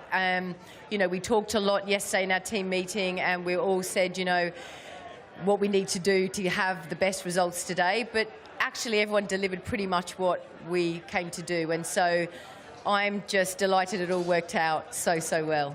And how much, from your point of view, does being on home soil make to the British riders, athletes? Yeah, look, I think it makes a big difference because, you know, in terms of travel and stuff, people, you know, the athletes don't have to come as far, so they're a little bit more rested coming into this. Also, they've got a lot of family and friends here that are supporting them in the crowds.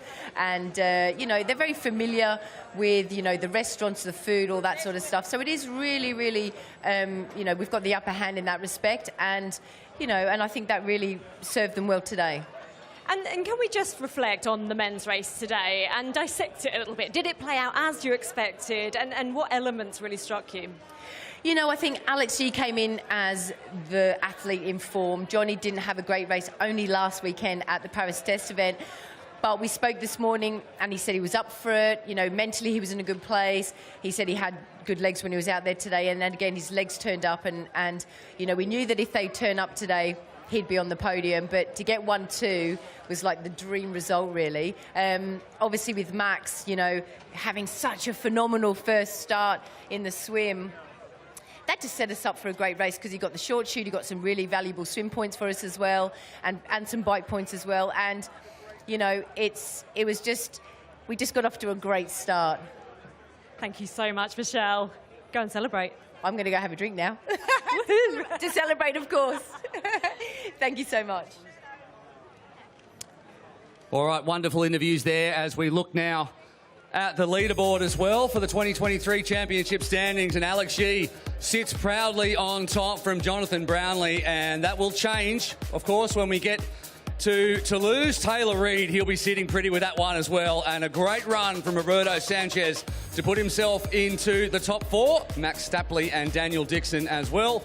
From Henry Schoeman, Seth Ryder, Chase McQueen and Emil Holm. So a really interesting top 10. Marcus Day, he led the way at the beginning. He finished 11th overall. Kenji Nina had a tough one. He picks up 4 points. Connor Bentley, Adrian Briffett, Carter Stuhlmacher, the Warriors' very best there at 1 point as well. As we head now.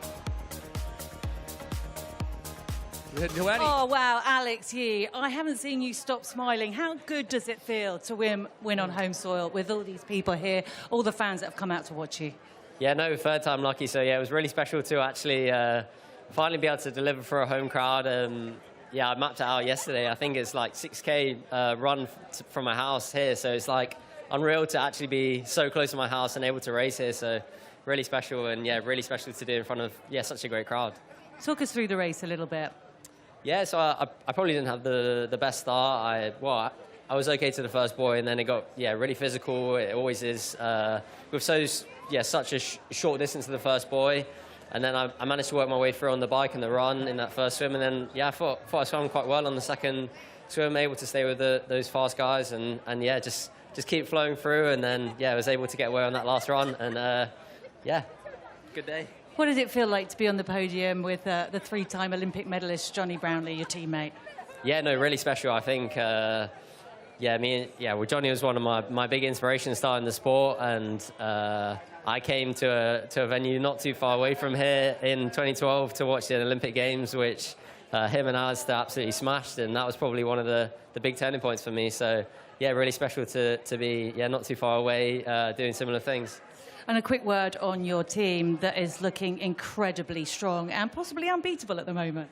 Yeah, well, we had to turn up for a home race, home crowd, and we're trying to get as many points as we can in this race. We know that well, there's a lot of good guys coming in next week, and guys and girls coming in the future. So we know we need to do our best in these early races, and do the best we can.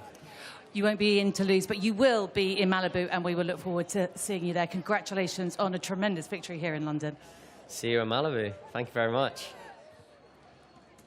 The team leaderboard might look a little bit different by the time Alex Shee does get to Malibu. He and Sophie Colwell and Beth Potter all missing, but right now the Sharks are nearly double anybody else. The RTS Warriors, well, they exceeded all expectations to finish in second spot. The Scorpions, they were 17 points after the men's. They elevated up to 65 to take over the Eagles. So bragging for MG over Tim Don, no doubt whatsoever, but it's still going to be wide open as we head to Toulouse after that. Should be really, really interesting.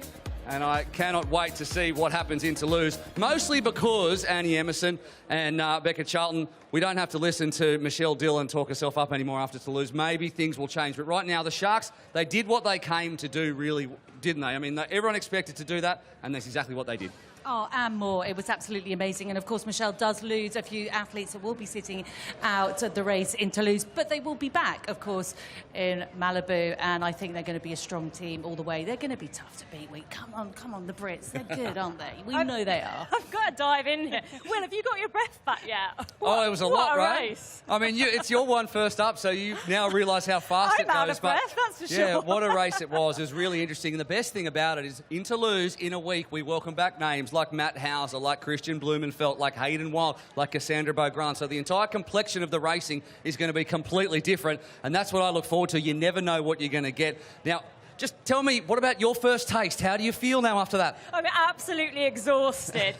Biggest moment out of the two races for you today, Will? Oh, John Lahare's last 800 metres. I mean, she sat in, she fought, she looked like she was going off the back, she kept yo-yoing, we heard her say that, and when you look at Beth Potter and Sophie Colwell, they're strong athletes. John Lahare, you think of her as maybe a little step down. Well, not anymore, because she really showed what she had today, and I loved her interviews. I loved how much she loved it. And Taylor Reid, too. Taylor Reid's interview. Oh, beautiful. Just amazing, complete with a sick bucket. Annie, the moment of the day for you. Alex Shee.